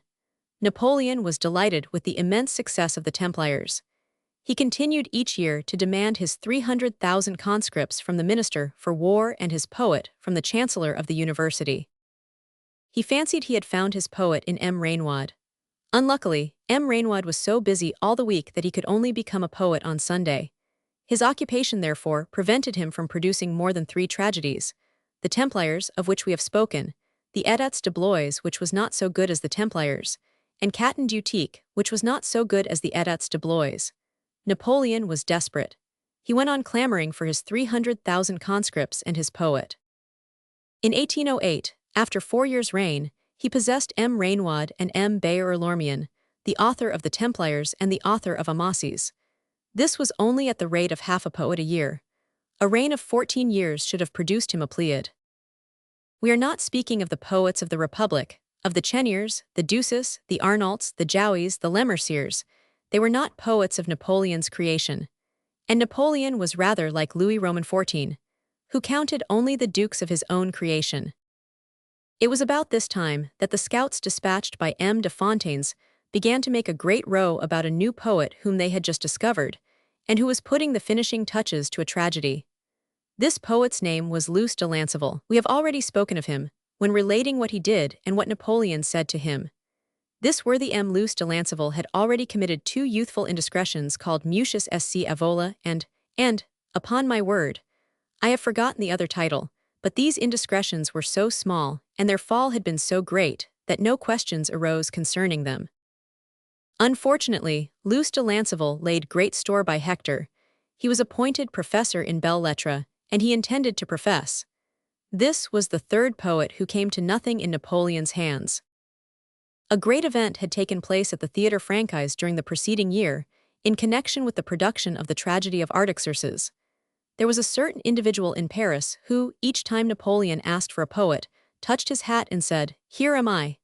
This was César Delrieux, author of the aforesaid tragedy. We knew him thoroughly. Heaven could not possibly have gifted anyone with less talent, or more ingenuous self-conceit and evident pride. The sayings of Delrieux form a repertory which hardly has its equal, unless in the archives of the family of Calprenède. We also knew a young lad called Perpignan, who met with every kind of misadventure, and who ended by becoming the censor. His task was to attend the final rehearsals of plays, in order to see that there was nothing in the dress of the actors that might offend morality, nothing in their acting which might bring the government into contempt, and lead to the upheaval of the established order of things. Once in his lifetime, he had a piece performed at the Gymnase which failed egregiously, and in connection with which Poisson never ceased to reproach him, on account of the expense to which he had been put over a stuffed paraquet. The play was called the Oncle d'Amérique, and by inscribing Perpignan upon the roll of men of letters, it made him, nolens volens, hail fellow with such men as M. de Chateaubriand and M. Viennet. Let us hasten to add, to the credit of Perpignan, that he did not take advantage of this privilege as a rule, except to make a jest of himself. Still, he did take advantage of it. One night he met Delrieux, as he was ascending the magnificent staircase that led to the lounge of the Odeon. "Good evening, confrere," he said. "Simpleton," replied the annoyed Delrieux. "That is exactly the light in which I view it myself," responded Perpignan, in the most gracious manner imaginable. When Artaxerxes was again put on the stage, at the time when we saw it, and after Delrieux had clamored for its revival for 20 years, the play, notwithstanding its being cracked up by its author, was what is called in theatrical parlance a dead failure, unfor complete. A fortnight later he was met by one of his friends, who said to him, "So you have made it up with the comedians franchise?" "With them's never." "What have they done to you now?" "What have they done to me? Think of it, the scoundrels. You know my Artaxerxes, a chef d'oeuvre." "Yes." "Well, they played it on just those days when the house is at its emptiest." And he never forgave the bad turn played him by the gentlemen of the Comédie Francaise. But Delrieux's sayings would lead us too far astray. Let us go back from the revival of Artaxerxes to its first performance, which will bring us to 30 Apra. Mademoiselle Georges had created the role of Mandane, and had played it 4 times, but on the day of the 5th performance an ominous rumor spread through the theatre, and from the theatre out into the town. Mandane had disappeared. A satrap more powerful than Arbaces had carried her off, His Majesty the Emperor of all the Russias. The Russians have never had any other aristocratic literature than ours. Russians do not usually speak Russian. Instead of this, they talk much better French than we do. The Theatre Francaise was rich in crowned heads at this period. In Tragedy Queens alone it could boast Mademoiselle Raucourt, Mademoiselle Duchesnois, and Mademoiselle Georges. The Emperor Alexander naturally considered that the rich should lend to the poor. Besides, the Russians had just lost Austerlitz and Eylau, and they felt quite entitled to some compensation. The business was arranged through the intermediary of the exalted Russian diplomatic corps. M. de Nariskin, who fulfilled the functions of Grand Chamberlain, commissioned M. de Beckendorf, on behalf of the Emperor, to arrange the flight. It was conducted with the utmost secrecy. Nevertheless, the telegraph wires along the route to the north were busily at work within 24 hours after the disappearance of Mademoiselle Georges. But as everyone knows, actresses who escape from the Theatre Francaise fly on faster wings than those of the telegraph, and not one has ever been overtaken. So Mademoiselle Georges entered Cail just as the news of her flight reached Strasbourg. This was the first defection the Emperor Napoleon had experienced, that Hermione, the ungrateful Hermione, should go over to the enemy. Mademoiselle Georges did not stop until she reached Vienna and the salon of Princess Bagration. But as we were at peace with Austria, the French ambassador bestirred himself and laid claim to Mademoiselle Georges. This was equivalent, in diplomatic terms, to a casus belli, and Mademoiselle Georges received an invitation to continue her journey. If the reader does not know what a casus belli is, he can learn it from M. Thiers.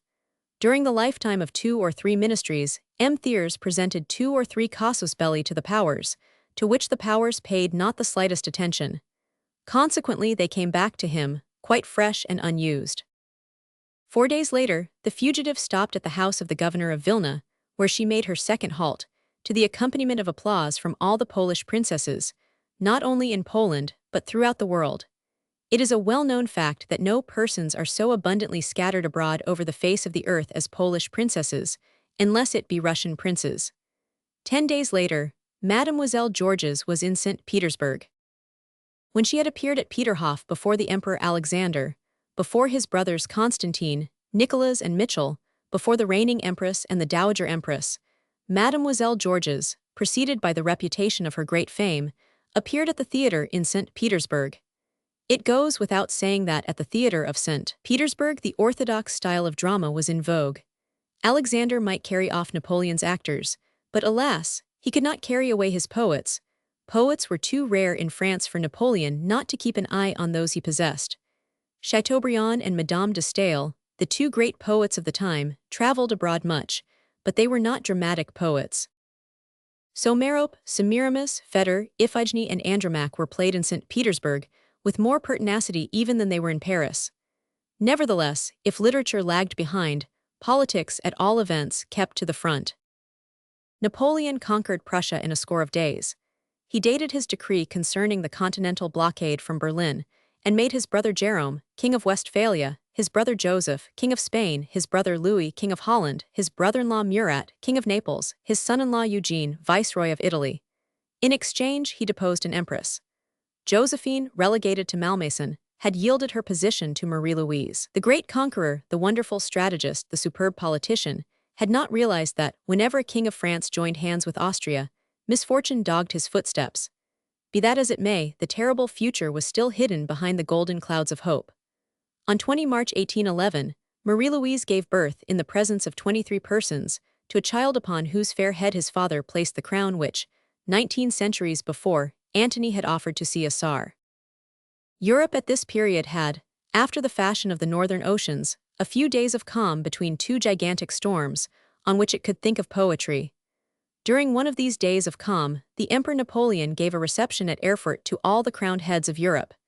His old and faithful friend, the King of Saxony, lent his kingdom for this sumptuous entertainment.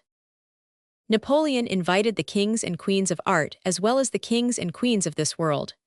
Princes crowned with golden or bay crowns, princesses crowned with diamonds or with roses, flocked to the rendezvous.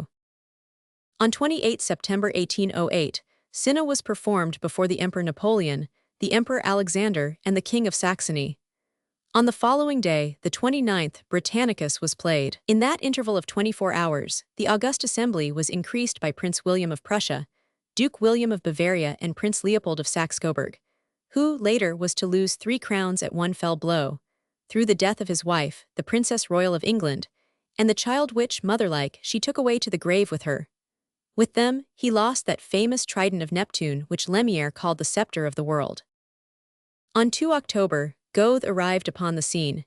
He had the right to present himself, of all the names of princes we have just mentioned, without wishing to hurt the feelings of the gentlemen of the Rue de Grenelle.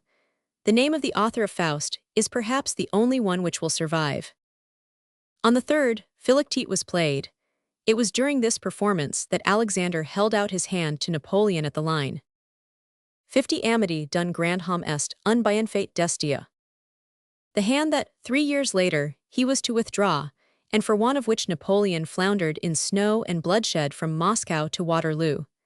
During the second act of Philoctete, the King of Württemberg arrived, but no one troubled to make way for him. He took his place on one of the seats reserved for kings. On 4 October, Iphigenie en Aulide was played. The King and the Queen of Westphalia arrived during the piece. Next day, Fetter was performed. The King of Bavaria and the Prince Primate arrived during the matinee. On the 6th, the Mort de César was represented. The crowned audience was in full swing. There were present 2 emperors, 3 kings, 1 queen, 20 princes and 6 grand dukes. After the play, the emperor said to Talma, "I have kept the promise at Erfurt that I gave you in Paris, Talma. I have made you play before an audience of kings." On 14 October, the anniversary of the Battle of Jena, Napoleon left Erfurt, after having given the Cross of the Legion of Honor to Goes. 4 years later, almost to the day, Napoleon entered the capital of the Russian Empire in the guise of its conqueror. He dictated a decree from the Kremlin, written by the flickering light of the burning city, regulating the interests of the company of the Rue de Richelieu. Henceforth it was war to the death between the 2 men who had met at Tilsit on the same raft, who had sat side by side at Erfurt, who were called by the names of Charlemagne and Constantine, who divided the world into 2 parts, appropriating to themselves respectively the East and the West, both of whom were to die in a tragic fashion within 5 years of each other, the one in the midst of the Atlantic Ocean, the other on the shores of the Sea of Azov. The actors of the Comédie Française learnt at St. Petersburg the news of the emperor's entry into Moscow. They could not stay in an enemy's capital. They obtained leave to go, and set out for Stockholm, which they reached after a 3 weeks' journey in sledges. A Frenchman reigned in Sweden, or rather held the crown above the head of the old Duke of Sudermania, who was king for the time being. Bernadotte received the fugitives, as they had received his fellow countryman Henry Roman IV. The actors made a halt of 3 months in Sweden, our ancient ally, which, under a French king, became our enemy. They then left for Stralsund, where they made a sojourn of a fortnight. On the night before their departure, M. de Camps, Bernadotte's orderly staff officer, sought out Mademoiselle Georges. Hermione was to be utilized as ambassador's courier. M. de Camps brought a letter from Bernadotte. It was addressed to Jerome Napoleon, King of Westphalia. This letter was of the very highest importance. They did not know how best to conceal it. Women are never at a loss in hiding letters. Hermione hid the letter among the busks of her corset. The busk of a woman's corset is the sheath of her sword. M. de Camps retired only half satisfied. Swords were so easily drawn from their sheaths in those days. The ambassador in petticoats left in a carriage that had been presented to her by the crown prince. She held a jewel case on her lap, which contained upwards of 300,000 francs worth of diamonds. One does not spurn 3 crowns without getting some windfall or other. The diamonds in the casket, and the letter among the busks, arrived safely at a destination within 2 days' journey from Kassel, the capital of the new kingdom of Westphalia. They traveled night and day. The letter was urgent, the diamonds were such a source of fear. Suddenly, in the dead of night, the clatter of horses' hoofs was heard, and the gleam of a forest of lances appeared. A terrific shouting arose. They had fallen into the midst of a swarm of Cossacks.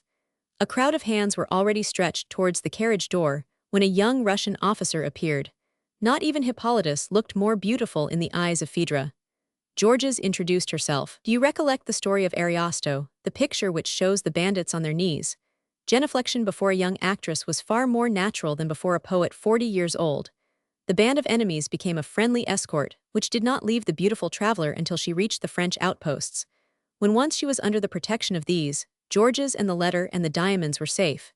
They reached Kassel. King Jerome was at Brunswick. They set out for Brunswick. King Jerome was a very gallant king, very handsome, very young. He was hardly 28 years of age. He did not seem to be in any great haste to receive the letter from the Crown Prince of Sweden. I do not know whether he received the letter or whether he took it. I do know that the lady courier spent a day and a night in Brunswick. It will be readily admitted that she required at least 24 hours to rest after such an adventurous journey. Chapter 4. The Comédie Francaise at Dresden. Georges returns to the Theatre Francais. The Jew genders Mahomet Roman II. Typosebe 1814. Fontainebleau. The Allied armies enter Paris. Lilies return from the Isle of Elba. Violets, asparagus stalks. Georges returns to Paris. Mademoiselle Georges left for Dresden the day after her arrival at Brunswick. The giant who had been confounded at Beresina had, Antiochus-like, recovered his strength as he neared Paris. Napoleon left St. Cloud on 15 April. He stopped on the 16th at Mayence, left it on the 24th, and reached Erfurt the same day. Napoleon was still in command of 43 millions of men at this time, and had as his allies against Russia all the kings who had been present at the theatrical entertainments recently mentioned by us. But Napoleon had lost his prestige.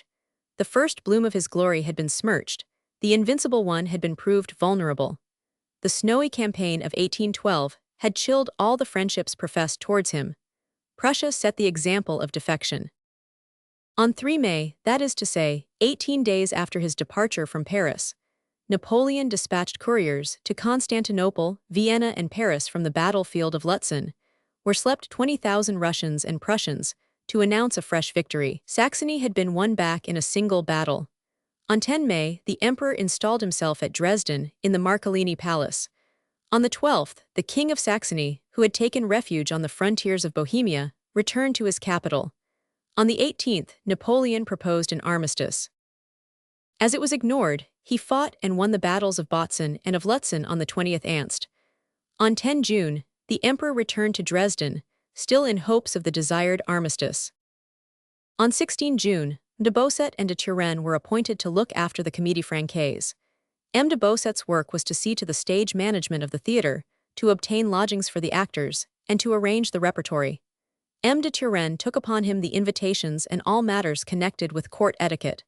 On 19 June, the company of the Comédie Francaise arrived.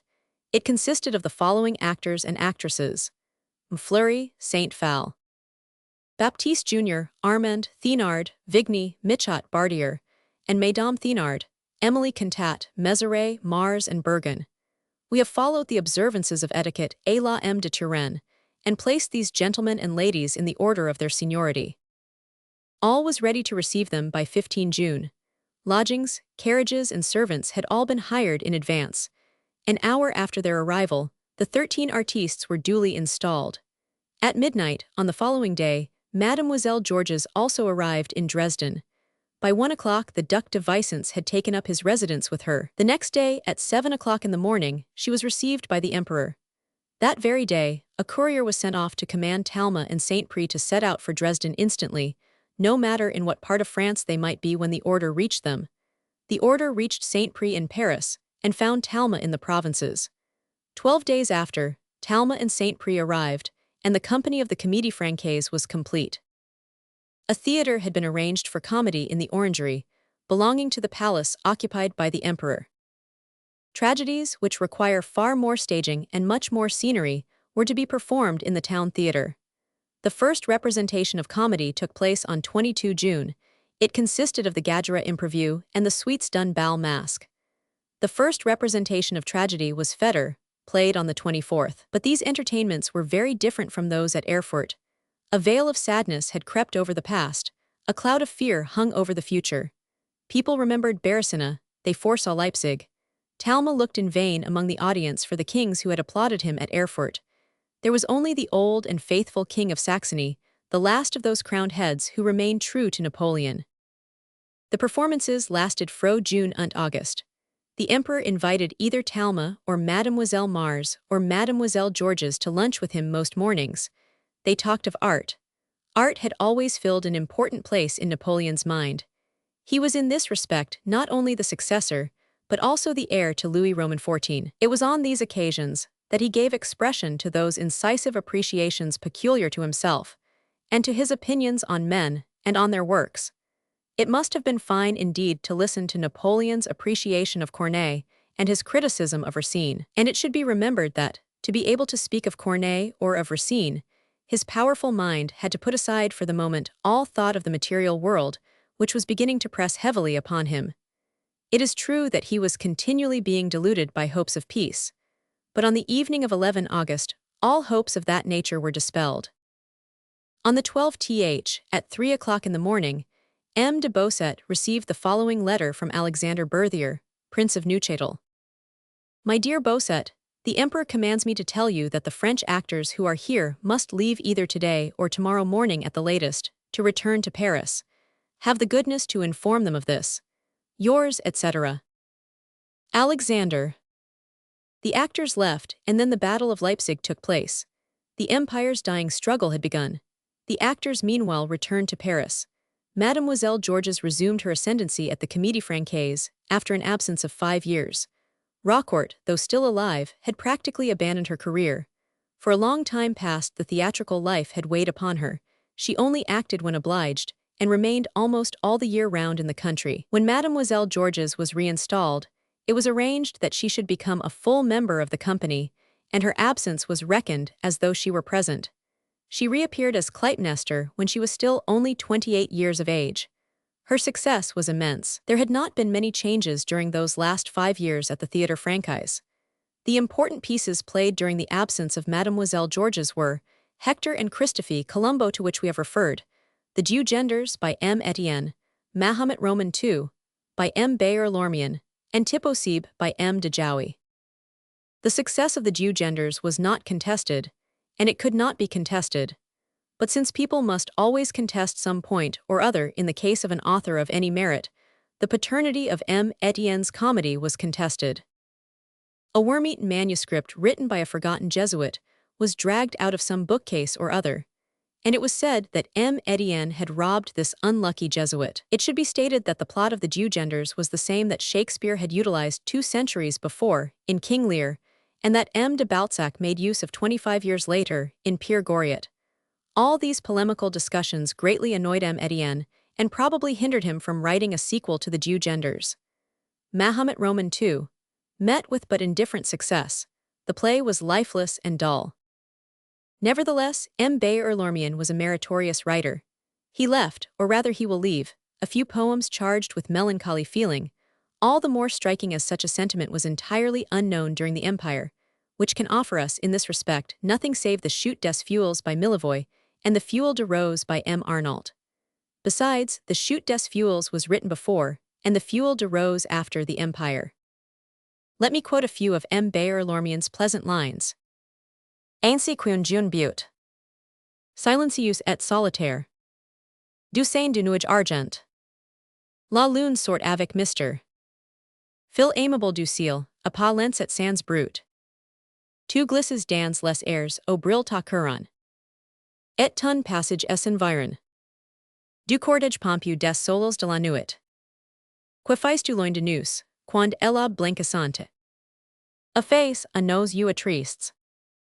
Ton sourire charmant, et tes mals clarts. Vastu comme océan, plaintive et gemissante. Dans el assaut de la douleur. Ensevelir ta butte languissante.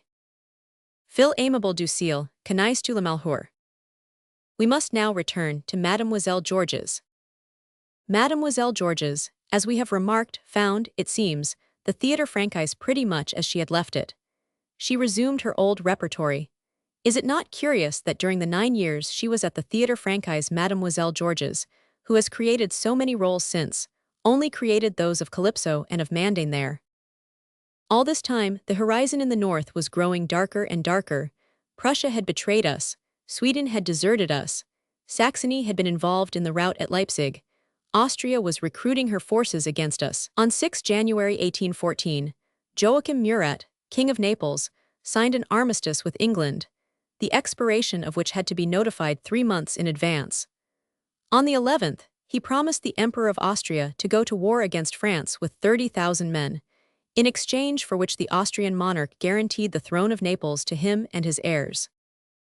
Napoleon then began the marvelous campaign of 1814, that titanic struggle in which a single man and one nation faced 2 emperors, 4 kings and 6 nations of the first rank, including Russia, England, Prussia, and Spain. If we turn over the pages of the repertory of the Theatre Francais for the whole of the year 1814, the only new play we shall find is the Hôtel Garni, a comedy in 1 act, and in verse, by Desagers. Meanwhile, at each fresh victory, Napoleon lost a province. Driven to bay at Fontainebleau, he abdicated. 3 days later, the Allied forces marched into Paris, and Napoleon left for the Isle of Elba.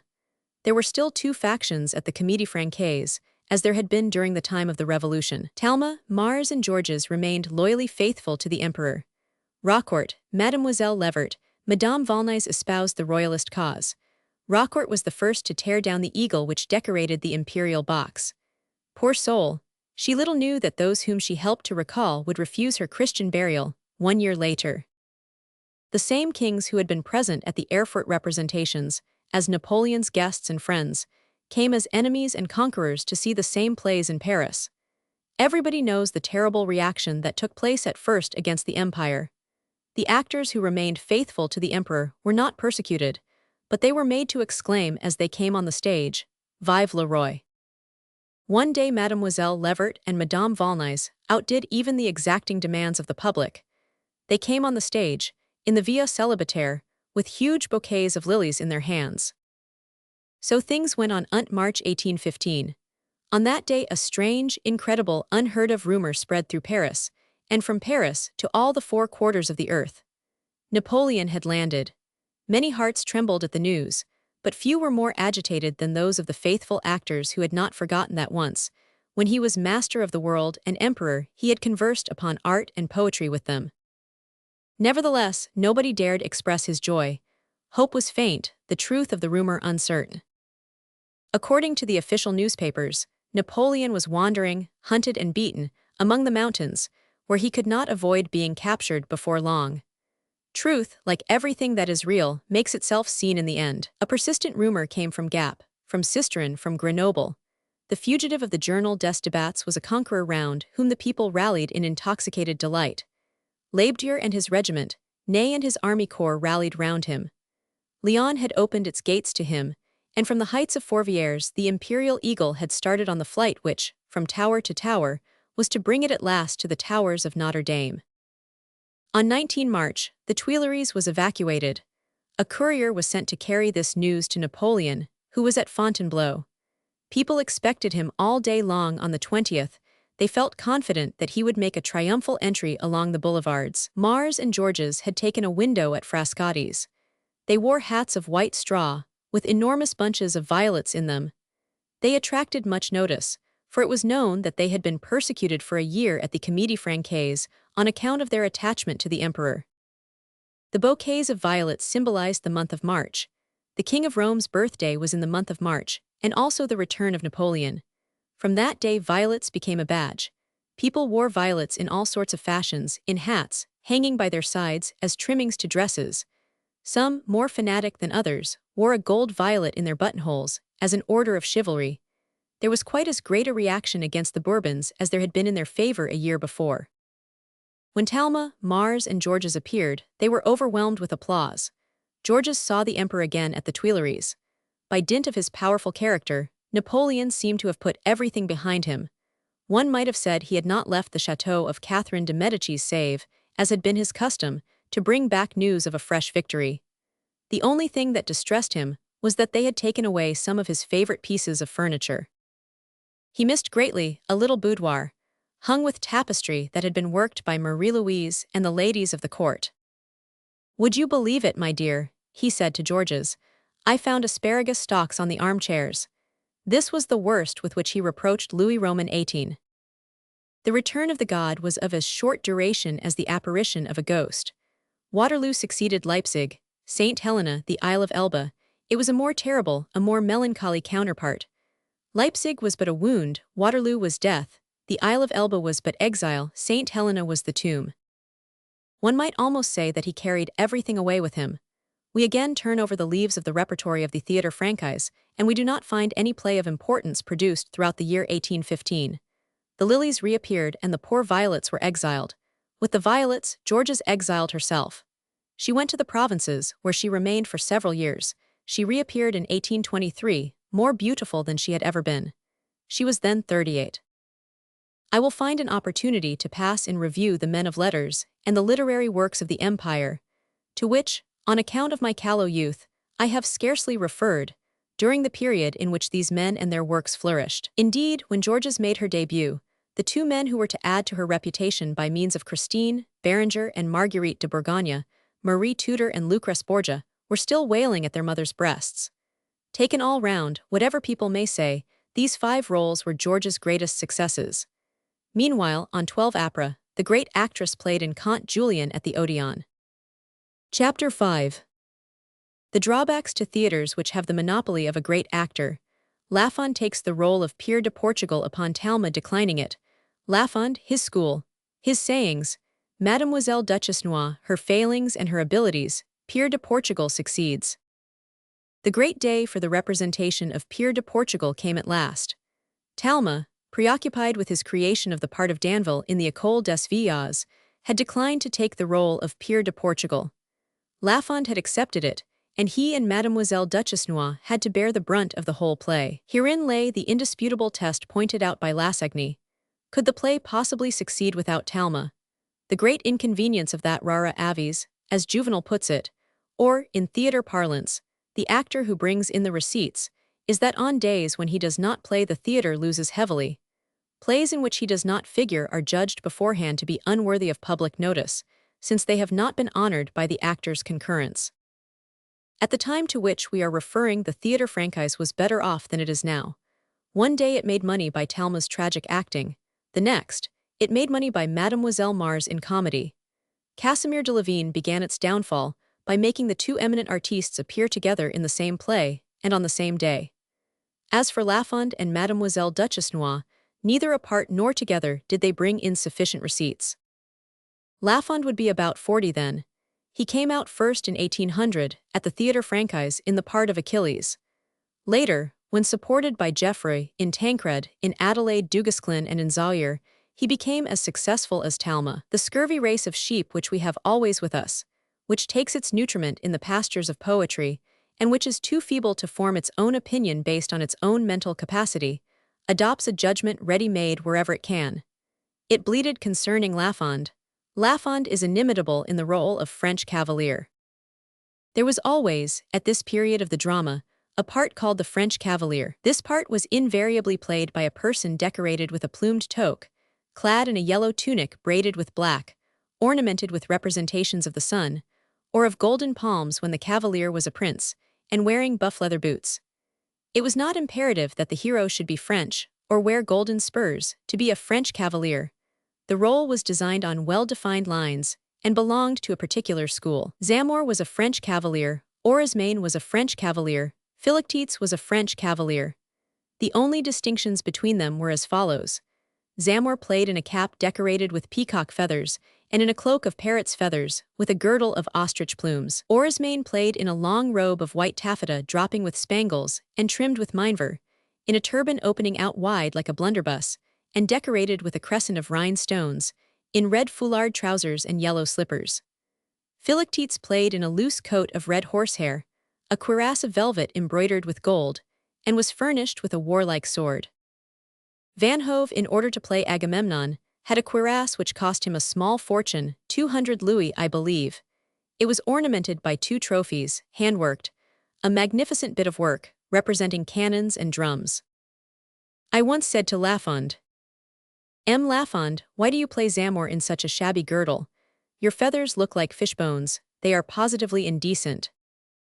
Young man, replied Lafond, Zamore is not rich. Zamore is a slave. Zamore could not afford to buy himself a new girdle every day. I am true to history. What was perhaps less true to history was the expansive stomach which the girdle enclosed. Lafond's triumphs in these cavalier parts made Talma nearly die of envy. One day Geoffroy's articles exasperated him to such a degree that, on meeting the critic in the wings, he flew at him and bit him, at the risk of poisoning himself. But as the law of universal stability decrees that every bullet shall find its billet, the populace, by degrees, grew tired of Lafond's redundant declamation and emphatic gestures, which, at the time of which we are speaking, being used only by a few old-fashioned members of the school of Larive, drew receipts no longer, even when they played the parts of chevaliers franchise. Lafond was an odd fellow in other ways besides. Thanks to his Gascon accent, and to his way of saying things, one never knew whether he were talking nonsense or saying something witty. He once came into the lounge of the Theatre Franchise when Coulson, an indifferent actor who was often hissed, was blurting out his caricature of Lafond's trick of overacting. Coulson pulled himself up, but it was too late. Lafond had heard his voice in the corridor. He made straight for Coulson. Coulson, my friend, he said, in that Bordelais accent of which none but those who have heard and followed it could form any idea. They tell me you have been taking me off. Lafond, Coulson replied, trying to recover himself, take you off. No, I swear I. All right, that was what I was told. Come, Coulson, do me a favor. What is it, Lafond? Act my part before me. Lafond. I beg you to do it. I shall really be extremely obliged to you. The deuce, said Coulson, if you really wish it. Yes, I do wish it. Coulson yielded, and began Orosmane's tirade. Vergius Zaire, avant qua el hymne, and declaimed it from the first line to the last, with such fidelity of imitation that one might have thought Lafond himself were declaiming. Lafond listened to the end with the deepest attention, nodding his head up and down, and expressing his approbation by frequent and obvious signs. Then when Coulson had finished, he said, Well, why ever don't you act like that, my dear fellow? The public would not hiss you if you did. In the interval between the first and second acts of Pierre de Portugal, Lucien Arnault was in the wings. During the second act, Pierre de Portugal, disguised as a soldier of his army, insinuates himself unrecognized into the house of Inez de Castro, who takes him for a common soldier. Lucien saw Lafond advance in a costume resplendent with gold and jewels. He ran up to him. Ah, my dear Lafond, he said, your costume is all wrong. Have you anything to say against my costume? Rather, I should just think so. But it is blatantly new. That is precisely what I take exception to. You have put on the garb of a prince, not that of a common soldier. Lucien, replied Lafond, listen to this. I would rather arouse envy than pity." Then, turning haughtily on his heels, no doubt in order to show the back of his costume to Lucian, since he had shown him the front, he said, "They can ring, Pierre de Portugal is ready." When 5 years later, I read Christine before the Theatre Franchise, whether or not Lafond was a member of the committee, or whether he did not care to trouble himself to listen to the work of a beginner, I had the misfortune to read it in his absence. Although, as we shall see in its proper place, the play was rejected, the reading excited some interest, and it was thought that a drama might be made out of it sooner or later. One day I saw the door of my humble office open, and M. Lafond was announced. I raised my head, greatly surprised, unable to imagine why I should be favored by a visit from the viceroy of the tragic stage. It was indeed he. I offered him a chair, but he refused it with a nod of the head, and stopping close to the door, with his right foot forward and his left hand resting on his hips, he said, "Monsieur Dumas, do you happen to have, by any chance in your play, a well-set-up gallant who would say to that queer Queen Christine, 'Madame, your Majesty has no right to kill that poor devil of a Monaldeschi for this, that, or any other reason?'" "No, monsieur, no. I have no such gallant in my play." "You are quite sure you haven't?" "Yes." "In that case I have nothing to say to you. Good day, M. Dumas." And turning on his heel, he went out as he had entered. He had come to ask me for the part of this well-set-up gallant, as he called it. Unfortunately, as I had been compelled to acknowledge, I had no such part in my play. In the heyday of his popularity, M. Lafond never spoke of Talma, or of M. Talma. He said, "the other person." The Comte de Lorigues, who had been Sophie Arnaud's lover, and who, like the Marquis de Ximenes, was one of the most constant visitors to the actor's green room, said one day to M. Lafond, "M. Lafond, I think you are too often the one and not often enough the other." Mademoiselle Duchess Noir was quite different from Lafond. She was really kind-hearted, and her great successes never made her vain. She was born in 1777, 1 year before Mademoiselle Mars, at Saint-Saulve, near Valenciennes, and she changed her name, after her debut in Fetter, in 1802, from Josephine Ruffin to Duchess Noir. We have said that she was George's rival in everything, her rival on the stage, her rival in love. Harrel was the handsome Paris who was the object of this rivalry. Harrel, who was in turn manager of the Théâtre de l'Odéon and of the Théâtre de la Porte Saint-Martin, will play a great part in these memoirs, the part that a clever man, be it known, has the right to play everywhere. Mademoiselle Duchess Noir had had to struggle all her life against her plain looks. She was like one of those china lions one sees on balustrades. She had a particularly big nose which she blew stentoriously, as befitted its size. Lassagne did not dare to go into the orchestra on days when she acted. He was afraid of being blown away. On the other hand, she had a marvelous figure, and her body could have rivaled that of the Venus de Milo. She doted on the part of Alzire, which allowed her, and Lafond to appear almost naked. She possessed a certain simplicity of mind which her detractors called stupidity. One day, in 1824, people were busy talking about the inundation of St. Petersburg, and of the various more or less picturesque accidents that had occurred through this inundation.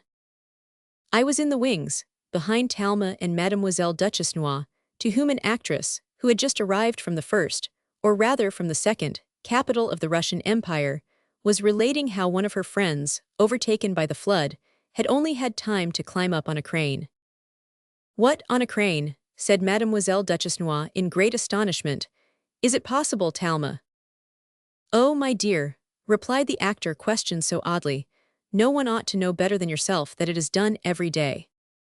But in spite of her ugliness, in spite of her simplicity, in spite of her hiccup, in spite of her nose blowing, Mademoiselle Duchess Noir possessed the most profoundly tender inflections in her voice, and could express such pathetic sorrow, that most of those who saw her in Marie Stuart prefer her today to Mademoiselle Rachel. Especially did her qualities shine when she played with Talma. Talma was too great an artiste, too superb an actor to fear being outbidden. Talma gave her excellent advice, which her fine artistic nature utilized, if not with remarkable intelligence, at least with easy assimilation. The poor creature retired from the stage in 1830, after having struggled as long as she could against the pitiless indifference of the public, and the cruel hints from other actors, which generally embitter the later years of dramatic artistes. She reappeared once again before her death in 1835, in Athley at the Opera, I believe. It was very sad to see her. It inevitably brought to mind the line from Pierre de Portugal. Inés vivante ou non, tu seras couronnée. Alas, poor Duchess Noir was crowned when she was more than half dead. She had a son, a good honest lad. After the Revolution of July, Bixio and I got him a sub-lieutenancy, but he was killed, I believe, in Algeria. The tragedy of Pierre de Portugal was a success. It was even a great success, but it only ran 15 or 18 nights and did not bring in any money. Lassagne was right. Chapter 6. General Riego, his attempted insurrection, his escape and flight, he is betrayed by the brothers Lara, his trial, his execution. We have mentioned that the École des Villas ought to have come after Pierre de Portugal, but between the comedy and tragedy, two terrible dramas took place in Madrid and Paris. In Madrid, they made a martyr. In Paris, they executed a criminal. The martyr's name was Riego, the guilty criminal's Castang. Riego was born in 1783 in the Asturias, so he would be about 40. He was of a noble but poor family, and since the invasion of 1808, he had enlisted as a volunteer. He became an officer in the same regiment in which he had enlisted. He was taken prisoner and led away to France. Sent back to Spain, when peace was declared, he attained the rank of lieutenant colonel in the same regiment, and leading this regiment into insurrection, seduced by him, it proclaimed the Constitution of 1812 at Las Cabeças de San Juan. It will be seen later that it was desired that his head should be exposed, in order that his mute lips and the eyes closed by death might bear witness to the fact that royalty can be cruel for more than a day's span, and common people ungrateful. On 27 September he was arrested at Cadiz. Let us say a few words concerning his arrest and death, the latter especially, for, alas, it belongs almost to French history. After his last defeat, General Riego wandered in the mountains with a score of his comrades, all of whom belonged, like himself, to the Liberal Party. 15 of these fugitives were officers. They were all exhausted by fatigue and hunger, and did not know either where to look for shelter or from whom to beg food when they caught sight of two men. They made straight for them. These two men were the hermit of the district of Pedregil and a native of Vélez named López Lara. The general took them aside. "My friends," he said to them, "you have a chance to win a fortune for yourselves and your families." "What must we do to gain it?" the two men asked. "Conduct me safe and sound to Carolina, to Carbonras and to Novas de Tolosa. And there I shall find friends who will take me on to Estremadura, where I have business to transact." Whether the journey appeared to them too long, or whether they fancied they had to deal with outlaws, the hermit and his companion declined. So Riego arrested them, put them on a couple of mules, and told them that, whether willingly or under compulsion, they would have to act as guides to his band. The party waited until nightfall and then set forth. During the march in the darkness, Riego talked with his comrades concerning various events that had recently occurred, from which the hermit and López Lara soon guessed that they were in the company of the notorious Riego. From that moment, López Lara's whole thoughts were filled with the idea of handing Riego over to the royalist authorities. When daytime came, they had to stop. They were near the farm of Baquivasuns. Riego announced that he meant to ask for shelter there, so he ordered Lara to knock at the door. Lara obeyed. By chance, his own brother Mateo opened it. Lara perceived that chance had brought him the assistance he needed. Riego, realizing that too large an escort might betray him, would only allow 3 of his comrades to go in with him. One of these companions was an Englishman, even more daring than Riego. He at once locked the door of the farm behind him and put the key in his pocket. When they had given the horses fodder, they rested in the stable, each with his naked sword by his side. 3 slept, while the 4th mounted guard. When Riego awaked, he discovered that his horse was unshod. He ordered López Lara to shoe the horse immediately. "All right," replied he, "but I must take him to Argillos to get him shod." "No," returned Riego, "you shall stay here and Mateo shall have him shod, but the farrier shall come here, the horse shall not go to him." López appeared to conform with indifference to this order, but, as he transmitted it to his brother, he managed to say, "The man who owns the horse is General Riego." "So ho," said Mateo. "Arrange for him to be at breakfast by the time I return. Do not leave the place where they are or let them out of your sight." Mateo returned, and made a sign to his brother that the commission was executed. Then to Riego he said, "Senor, as the farrier will be here in 5 minutes, you had better breakfast. If you wish to proceed on your journey directly your horse is shod." Riego went to breakfast without making any objection, but not so the Englishman. The Englishman searched the high road with his field glasses from a window as far as he could see. Suddenly, a score of armed men came into sight, headed by an alcalde, magistrate. "General," he exclaimed, "we have been betrayed, there are soldiers coming." "To arms!" cried Riego, rising. He had time to utter this cry, but not to accomplish its fulfillment. Lopez and Mateo seized their guns and covered the outlaws with them. "The first man who moves is dead," cried Lopez. "All right," said Riego, "I surrender, but warn the soldiers who are coming not to harm us, since we are your prisoners." The soldiers entered, led by the alcalde.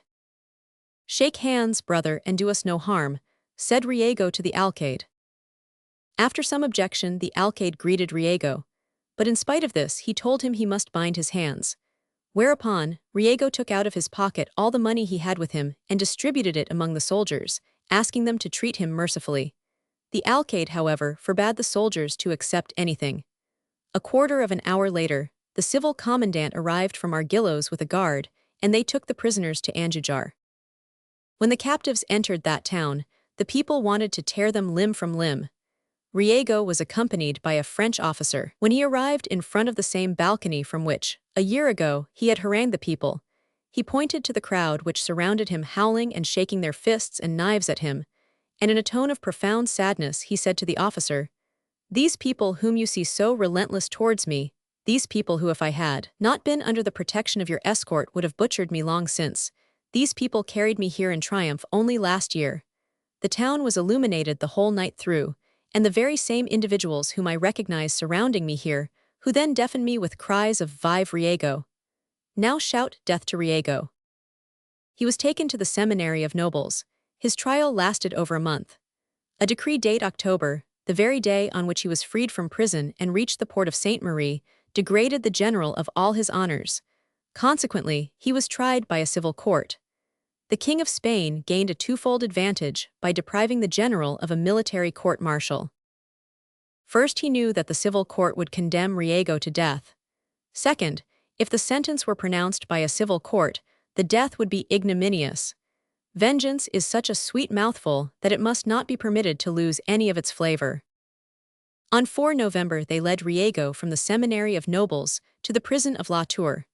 The court had not obtained all it demanded. The Attorney General requisitioned that Riego should be condemned to the gallows, that his estate should be confiscated and given to the commune, that his head should be exposed at Las Cabezas de San Juan, that his body should be quartered, and one quarter sent to Seville, another to the Isle of Leon, the third to Malaga, and the fourth exposed in Madrid, in the usual places for such exhibitions. These towns being, the Attorney General added, the principal places where the traitor Riego scattered the sparks of revolt. The alcaldes decided that the mode of death should be by hanging, and that the goods should be confiscated, but they refused the request concerning the 4 quarters. Once, towards the end of the 15th century, the inhabitants of Imola, a small town in the Romagna, found, on waking up, the 4 quarters of a man hanging each by a hook at the 4 corners of the square. They recognized the man cut into 4 quarters for a Florentine, and wrote to the Worshipful Republic to advise them of the unforeseen accident that had overtaken one of its citizens. The Republic learned of this by means of Machiavelli, its ambassador to the legations. Machiavelli's only reply was as follows: "Noble lords, I have but one thing to say to you apropos of the corpse of Ramiro d'Orco, which was found cut up into 4 quarters in the square of Imola, and it is this: the illustrious Cesar Borgia is the prince who best knows how to deal with men according to their deserts." It riled the King of Spain not to be able to deal with Riego, as Borgia had dealt with Ramiro d'Orco, but he had to content himself with the prisoner being borne to the gibbet on hurdles and with the confiscation of his property. Even that would be quite a pretty spectacle. On 5 November at noon Riego's sentence was read to him. He listened to it very calmly. This calmness disturbed the judges, for it would set a bad example if Riego died bravely. They took him to the chapel, and under pretense that fasting induced penitence sooner than anything else, they gave him nothing to eat from that time. 2 monks accompanied him to his cell and never left him. At the prison door in the street, he could see a table with a crucifix thereon, and passers-by placed their alms on the table. These alms were destined to pay the expenses of his mass and funeral. On the 7th, at 9 in the morning, the prison was besieged by over 30,000 curious spectators, a much greater number than that lined the whole of the route, and formed a double line from the prison square to the square where the execution was to take place. Riego had asked that only Spanish troops should be present during his last moments. This favor was granted him because France did not wish to dip one corner of its white flag in the blood of the unlucky Riego. At 12:30, after 50 hours of fasting, the general was led forth to the prison door. He was pale and weak. They had stripped him of his uniform, and they had clothed him in a dressing gown with a girdle fastened round his waist. His hands and feet were likewise bound. He was laid on a hurdle, with a pillow under his head. Monks walked on both sides of this hurdle to administer spiritual consolation to him. An ass drew the hurdle, led by the executioner. The victim was preceded and followed by a corps of cavalry. It was difficult to get a good sight of the general, so great was the curiosity of the crowd. His head fell forward on his breast, and he had only sufficient strength to raise it 2 or 3 times to reply to the exhortations of the priests. The cortege took nearly an hour to get from the prison to the place of execution. When the foot of the gallows was reached, the general was raised from the hurdle, covered with dust, and placed on the first step of the scaffold. There he made his last confession. Then they dragged him up the ladder, for, his feet being bound, he could not mount it himself. All the while a priest kept beseeching God to forgive him his sins, as he forgave those who had trespassed against him. When they had hauled him a certain height, those who raised the condemned man stopped. The act of faith was begun, and at the last word, the general was hurled from the top of the ladder. At the very instant that the priest pronounced the word Jesus Christ, which was the signal, the executioner leapt on the shoulders of the martyr, while 2 men hung from his legs, completing the hideous group. Twice the shout of Vive le Roi went up, first from the rows of spectators nearby, the second time from a few individuals alone. Then a man leapt from out the crowd, stepped towards the scaffold, and struck Riego's body a blow with his stick. That night they carried the corpse into the nearest church, and it was interred in the Campo Santo by the Brothers of Charity. Nothing is known of Riego's last moments, as no one was allowed to come near him. The monks, his bitterest enemies, being desirous of throwing all possible odium on his dying moments. The last of the Gracchi, according to Murabeau, in the act of death, threw dust steeped in his own blood into the air. Thence was born Marius. Riego left a song. From that song was born a revolution, and from that revolution the Republic. Chapter 7. The Inn of the Tête Noire, Auguste Ballet casting, his trial, his attitude towards the audience and his words to the jury, his execution. The second drama which happened in Paris, and which was to have its denouement on the Place de Grève, on the same day that the École des Vieillards was played, was the poisoning of Auguste Ballet. We have spoken of the death of poor little Fleuriette, who was as pretty, fresh, and flower-like as her name, and who was carried off in 24 hours without any apparent reason for her death. May I be forgiven the accusation implied in this statement, for it may be a calumny, but when the facts cited below are considered, the cause of her death may be guessed. On 29 May, 2 young people arrived in what at that period was called une petite voiture, and drew up at the Tête Noire Inn at St. Cloud. They had set off without leaving word where they were going. Towards 9 o'clock in the evening they were installed in a double-bedded chamber. One of the couple paid a deposit of 5 francs. The 2 friends walked about together the whole of the next day, Friday, the 30th. They only appeared at the hotel at dinner time, and went out again immediately after their repast for another walk. It was 9 o'clock at night before they returned for the second time. When going upstairs, one of them asked for a half-bottle of mulled wine, adding that it need not be sugared, as they had brought sugar with them. The wine was taken up a few minutes after 9, sugared with the sugar that they had brought, and made tasty with lemons bought in St. Cloud. The same young man who made the 5 francs deposit for the room, who ordered the dinner, and forbade the sugar to be brought upstairs, mixed the sugar and lemon juice in the bowl of warmed wine. One of the 2 seemed to be a doctor, for having heard that one of the servants of the house was ill, he went upstairs to see him, before tasting the prepared wine, and felt his pulse. However, he did not prescribe anything for him, and returned to his friend's room after an absence of a quarter of an hour.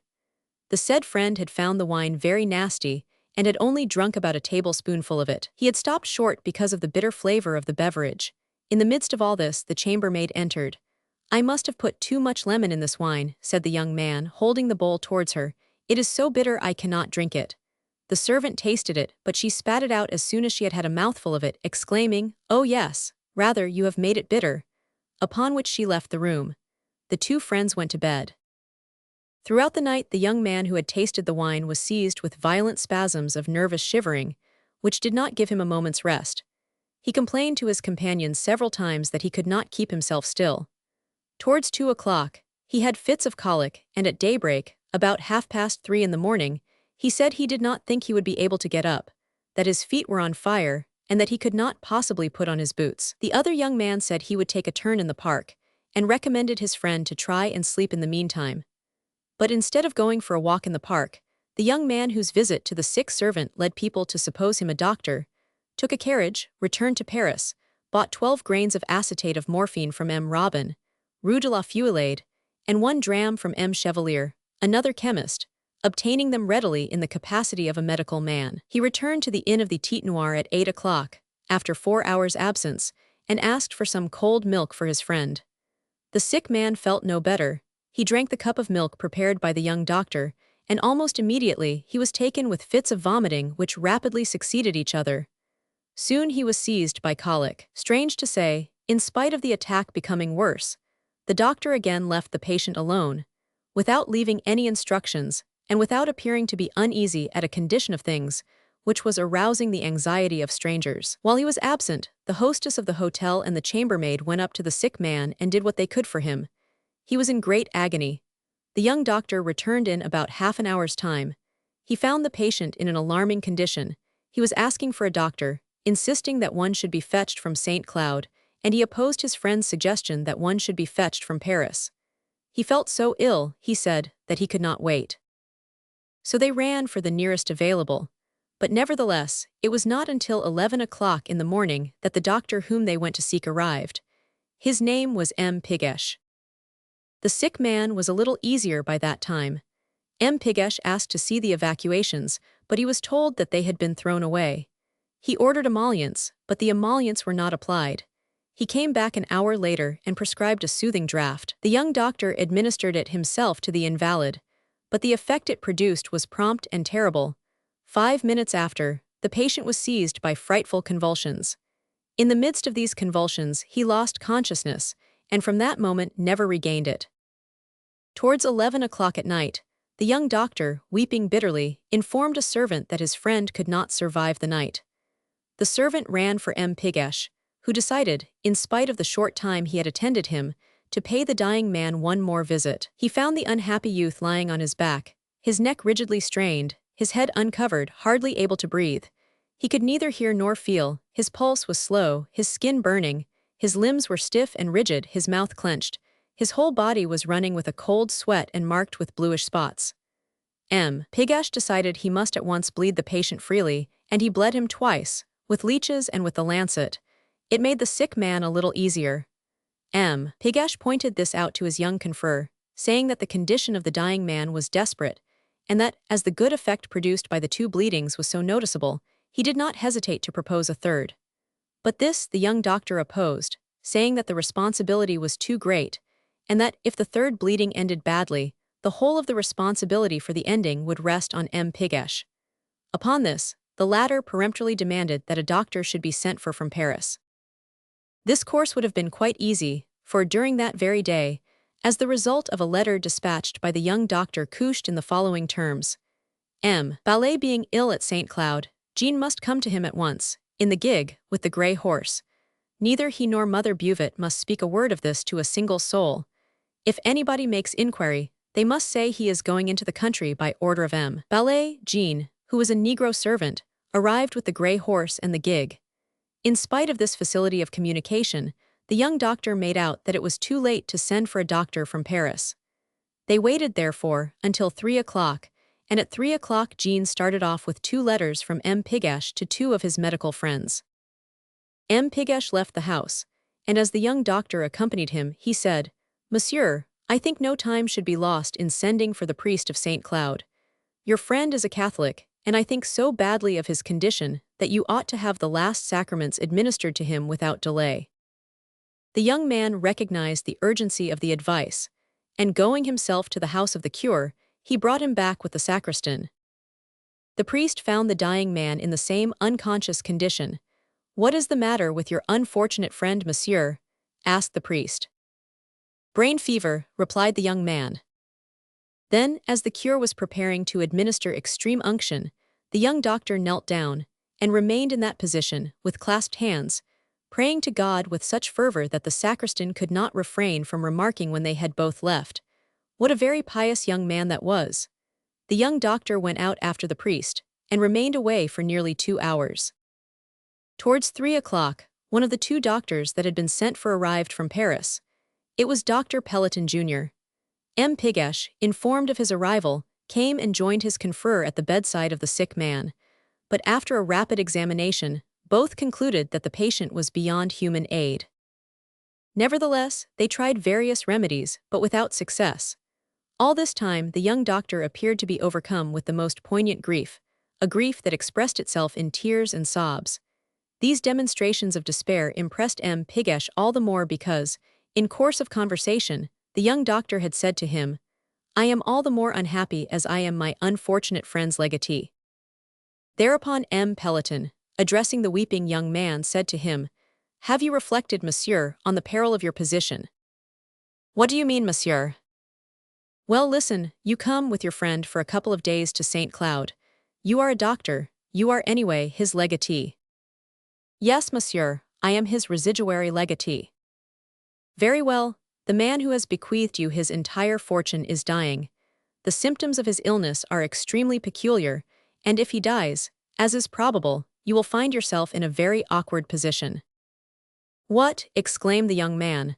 "You think I shall be suspected?" "I think that, at any rate," replied M. Pelletan, "all imaginable precautions will be taken to ascertain the cause of death. As far as M. Pigash and myself are concerned, we have decided that there ought to be a post-mortem examination." "Oh, monsieur," cried the young man, "you could not do me a greater service. Insist upon it, demand a post-mortem examination, and you will play the part of a father to me if you do." "Very well, monsieur," replied Dr. Pelletan, seeing him so much excited. "Do not be troubled. Not only shall the matter be carried through, but it shall be carried through as delicately as possible, and we will pay our utmost attention to it." Between noon and 1 o'clock, that is to say, within 30 or 40 minutes of this conversation, the dying man expired. The reader will already have recognized the 2 principal actors in this drama by the designation of the place where it happened, and by the details of the victim's agony. The dead man was Claude Auguste Ballet, lawyer, aged 25, son of a rich Paris solicitor. His friend was Edme Samuel Casting, who in a few days' time would be 27, doctor of medicine, born at Alençon, living in Paris, number 31 Rue d'Enfer. His father, an honorable and universally respected man, was Inspector General of Forests and Chevalier of the Légion d'honneur. 1 hour after the death of Auguste Ballet, M. Martignan, his brother-in-law, warned by a letter from Casting that Auguste Ballet could not live through the day, hurried to St. Cloud, where he found the sick man already dead. While they were proceeding to search every object in the inn that might possibly throw some light on the cause of death, Casting, still at large, absented himself for nearly 2 hours. No one knew what he did in his second absence. He pretended he wanted fresh air and stated that he was going for a walk in the Bois de Boulogne. M. Pelletan returned at 10 o'clock next morning to make the post-mortem examination. He had left Casting in full possession of his liberty, but when he returned, he found him under the surveillance of 2 policemen. Casting appeared very uneasy at the results to which a post-mortem examination might lead, but he seemed to feel sure that if the body did not present any trace of poison, he would be set at liberty immediately. The examination took place and an extremely circumstantial official report was drawn up, but nowhere, either in tongue, or in stomach, or in intestines, could they detect the presence of any poisonous substance. As a matter of fact, acetate of morphine, like brucine and strychnine, leaves no more trace than is left by congestion of the brain or a bad seizure of apoplexy. It was because of this, a fact which Casting knew well, that when the priest had asked him from what his friend was suffering, he had replied, "He has brain fever." When the post-mortem was finished, without having revealed any material proof against the suspected person, M. Pelletan asked the Procureur du Roi if he had any objection to Casting being informed of the result. "No," replied the Procureur du Roi. "Simply communicate the result to him in general terms, without making him think it is going to be either in his favor or to his detriment." M. Pelletan found Casting waiting for him upon the staircase. "Well," he asked the doctor eagerly, "have you concluded and come to release me?" "I am unaware," replied M. Pelletan, "whether they mean to release you or to detain you, but the truth is we can find no trace of violent death in the body of Auguste Ballet." In spite of the temporary absence of material proof, Casting was kept a prisoner. The preliminary investigation began. It lasted from the month of June to the end of September. On 10 November, Casting appeared at the prisoner's bar. The affair had created a great sensation even before it was made public, and the assize court presented the appearance usual when an important case is on. That is to say, so many lovely women and fashionably dressed men put in an appearance that one might have thought it the first night of a new play which had been announced with great pomp. The accused was brought in. An indefinable movement of interest agitated the spectators. They bent forward and oscillated with curiosity, looking like a field of corn tossed about by the wind. He was a handsome young man, well set up, with a pleasant face, although there was something rather odd in his expression as he looked at you. Without being elegantly attired, he was dressed with care. Alas, the preliminary investigation had revealed terrible facts. Auguste Ballet's death had caused judicial attention to be bestowed upon this unlucky family, and it was discovered that, since Casting had known the family, the father, the mother, the uncle had all disappeared, struck down mortally within 5 months of each other, leaving the two brothers Hippolyte and Auguste a very considerable fortune. And, finally, Hippolyte died in his turn in Casting's arms, without either his brother Auguste or his sister, Madame Martignon, being able to get to him. All these deaths had successively concentrated pretty nearly the whole of the family fortune on the head of Auguste Ballet. On 1 December 1822, Auguste Ballet, aged 24, in health of mind and body at the time, made a will, constituting Casting, without any motive, his residuary legatee, with no reservations beyond a few small bequests to 2 friends and 3 servants. Auguste Ballet died in his turn on 1 June, 7 months after his brother. Now this is what the proceedings had elicited concerning the 2 points which in similar cases are specially investigated by those in charge of the case, namely, Casting's intellectual and his physical life. With regard to his intellectual life, Casting was a hard worker, urged on by ambition, burning with the desire to become rich. His mother revealed horrible things concerning him, if a letter that was seized at her house was to be believed. His father reproached him with his licentious life and the sorrow with which he overwhelmed both his parents. In the midst of all this, he worked on perseveringly. He passed his examinations, he became a doctor. Anatomy, botany, and chemistry were the subjects to which he devoted most time, especially chemistry. His notebooks were produced, full of observations, extracts, erasures. They attested the determination shown in his researches, and the profound study he had made of poisons, of their various kinds, of their effects, of the palpable traces some leave on different bodily organs, while some, quite as deadly and more insidious, kill without leaving any vestiges perceptible to the eyes of the most learned and experienced anatomist. These poisons are all vegetable poisons.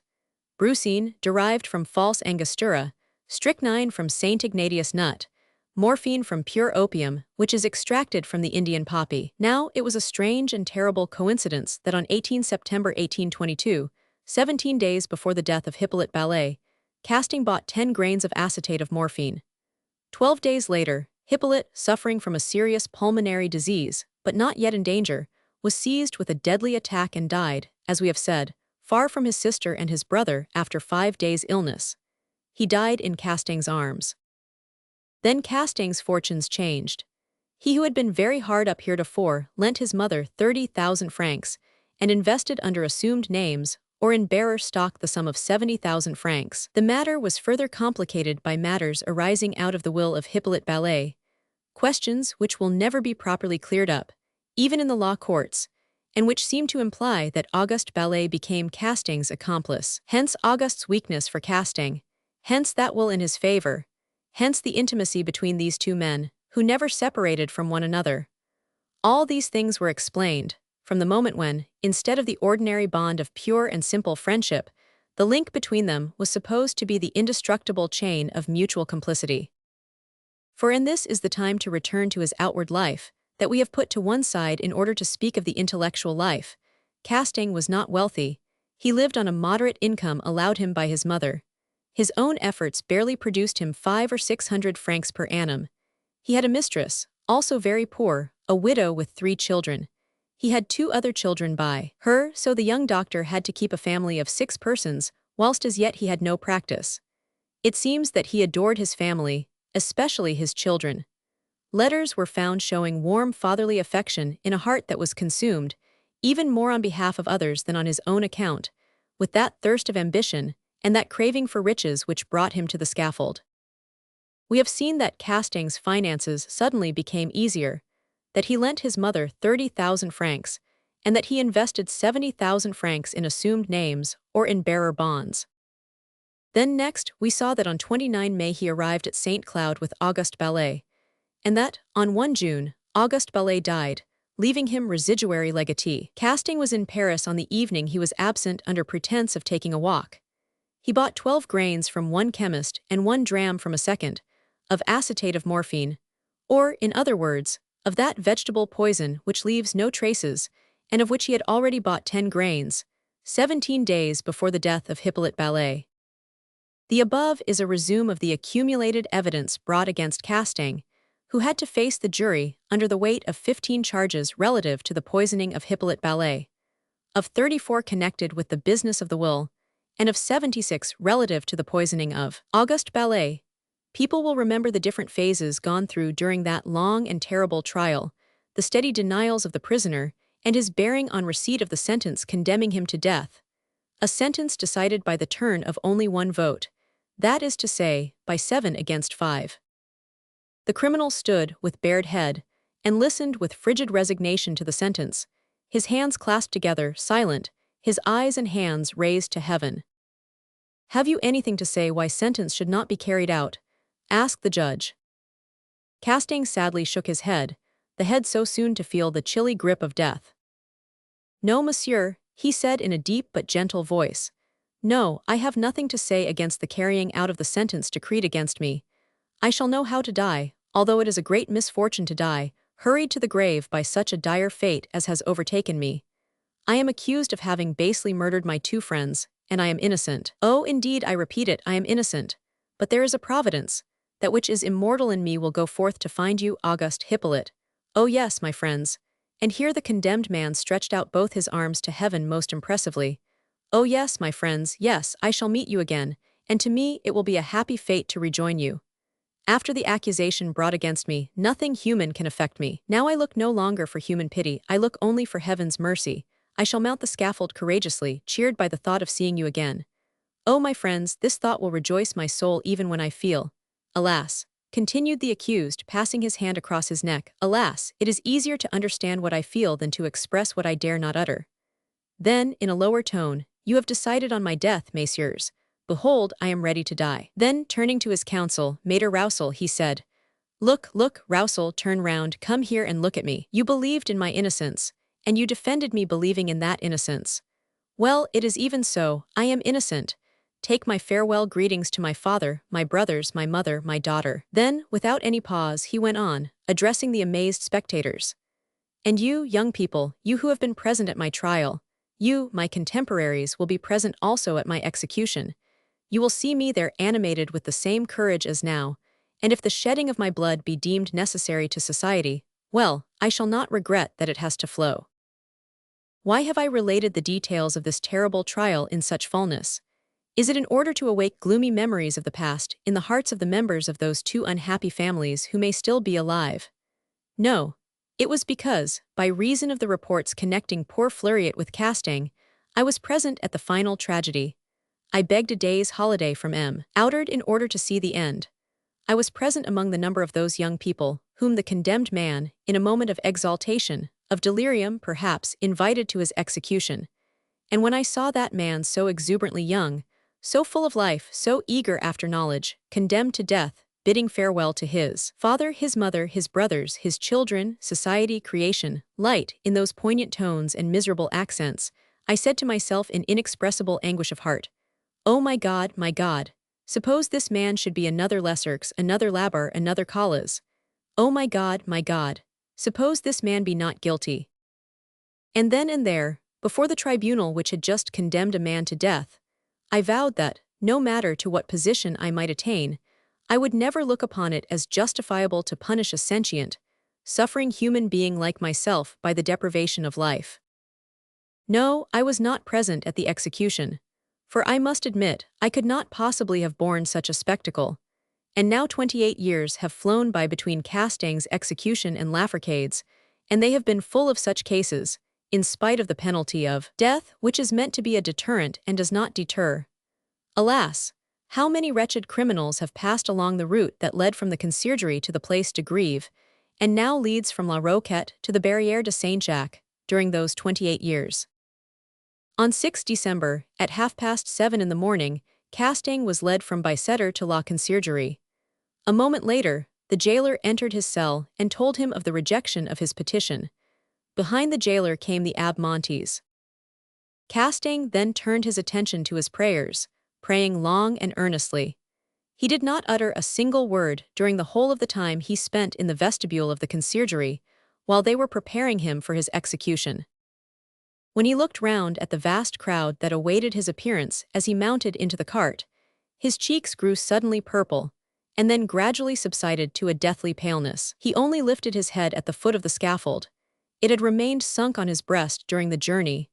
Then, glancing at the crowd again as he had done on coming out of the Conciergerie, he knelt at the foot of the ladder, and after he had kissed the crucifix and embraced the worthy ecclesiastic who offered it him, he climbed the scaffold, held up by the executioner's 2 assistants.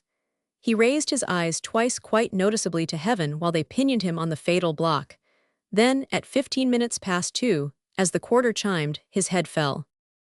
Castaing had experienced the sensation of death that he had not dared more clearly to define to the audience when he drew his hand across his neck.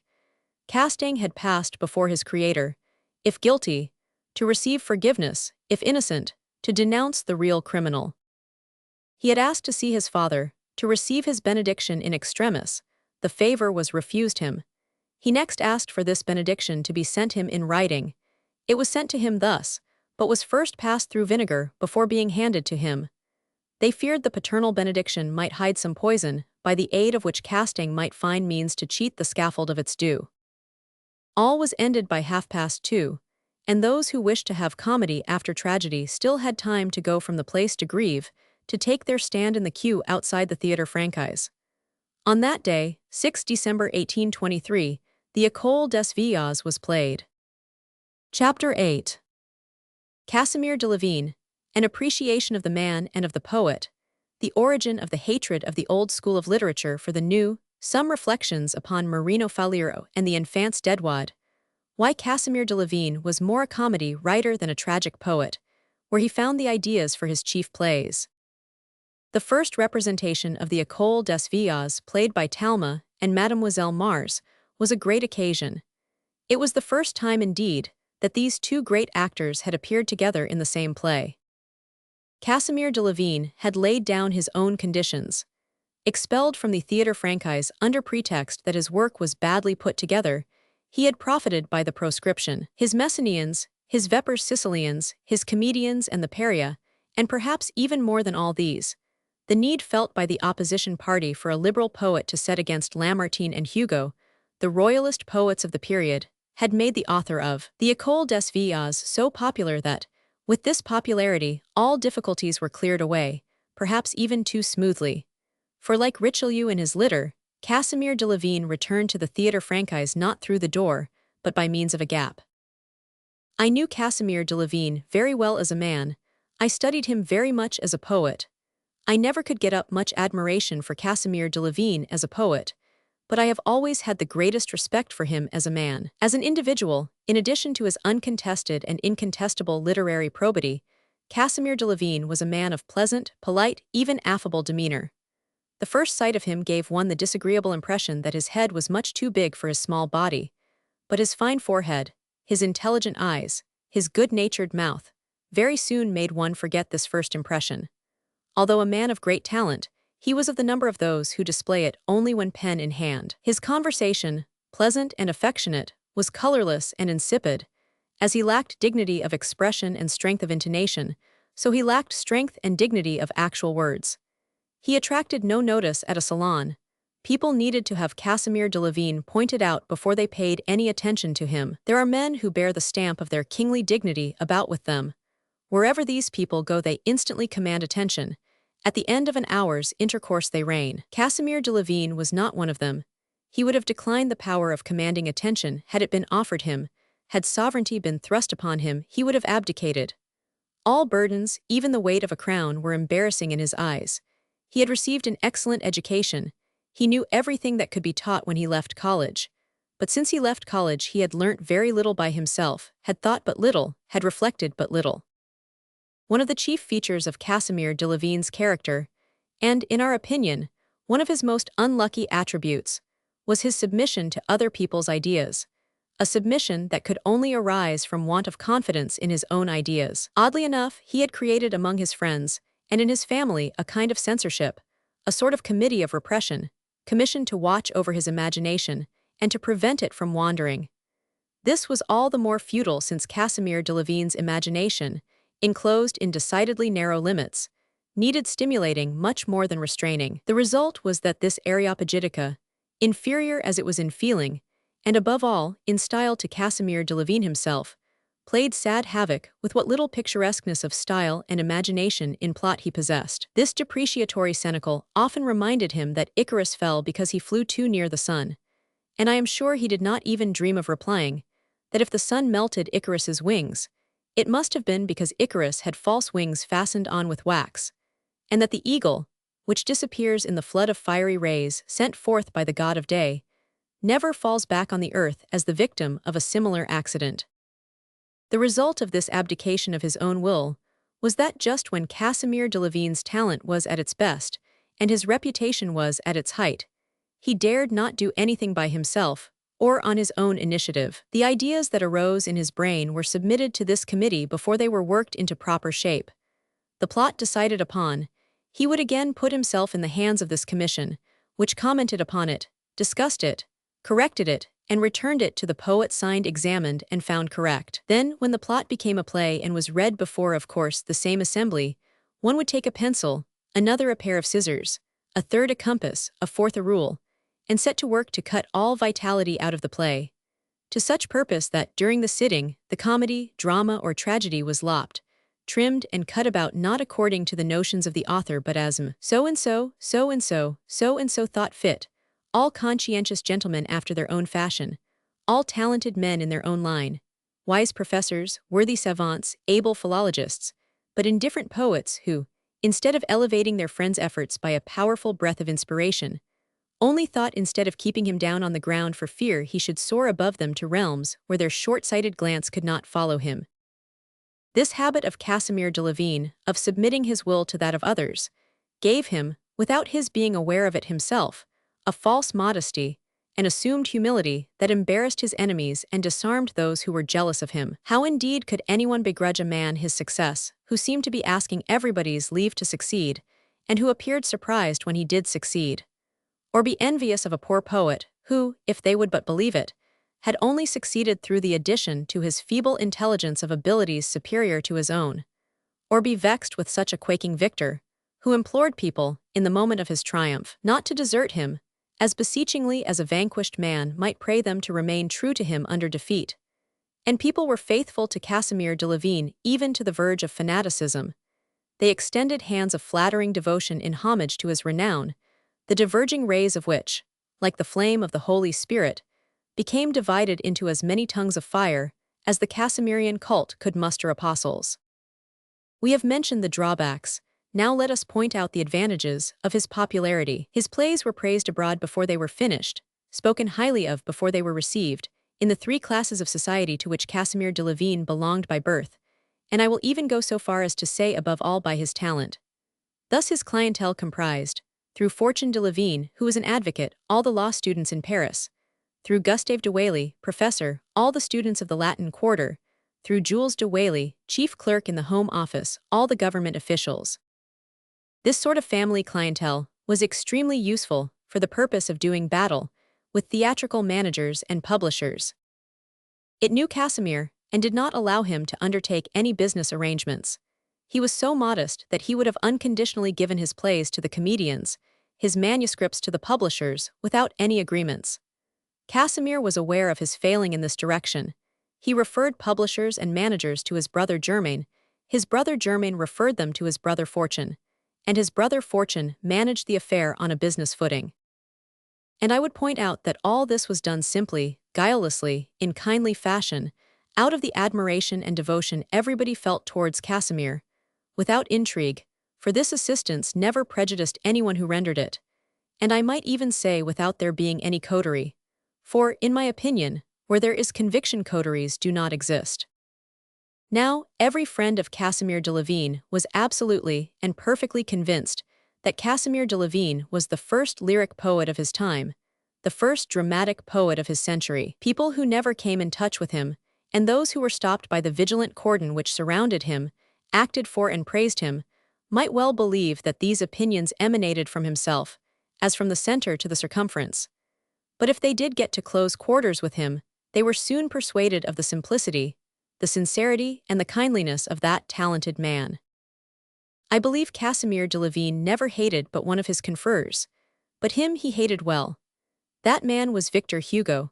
When the author of Odes et Ballades, of Marion Delorme and of Notre Dame de Paris was taken with the strange fancy of becoming the colleague of M. Draws, of M. Briffaut and of M. Viennet, I took upon myself to go personally on his account to ask for Casimir de Levine's vote.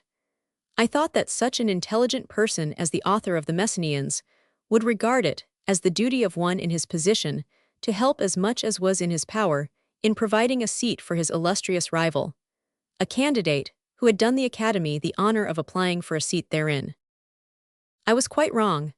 Casimir de Levine obstinately declined to give his vote to Victor Hugo, and that with such vehemence and tenacity as I should have dreamt him incapable of feeling, especially towards me, of whom he was extremely fond. Neither entreaty nor supplication nor argument could, I will not say convince, but even persuade him to agree. And yet Casimir de Levine knew well enough that he was rejecting one of the eminent men of his time. I never found out the reason for this antipathy. It was certainly not on account of their different schools. I was most decidedly not of the school of Casimir de Levine, and he offered me the vote he withheld from Victor Hugo. The poor academicians were in a sorry fix in my case, for, if I had put myself up, I believe they would have elected me. They nominated Duputy. Hugo comforted himself by one of the wittiest sayings he ever made. I believed, he said, that one could enter the Académie par la Pont des Arts. I was mistaken, for it appears it is by the Pont Neuf that entrance is effected. And now that I have criticized the man, perhaps it may be thought that it will be a much more difficult matter still for me, his confrere, his rival, at times his antagonist, to criticize his poetry. No, my readers are laboring under a misapprehension. Nothing is difficult to whoso speaks the truth, the whole truth and nothing but the truth. Moreover, I have never written anything about a man that I was not ready to tell him to his face. In order to judge Casimir de Levine fairly, we must glance over the period at which he was born and in which he lived. We must speak of the imperial era. What occasioned the burst of hatred that made itself felt after the appearance of Henry Roman III, of Marion Delorme and of the Marechal Danker, between the new and the old school of poetry and their representatives?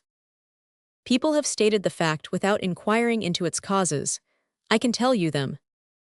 Because during all the years that Napoleon was levying his toll of 300,000 conscripts, he did not perceive that the poets he looked for, and looked for so vainly, had been compelled to change their calling, and that they were in camp, sword, musket, or saber in hand, instead of pen in hand in their studies.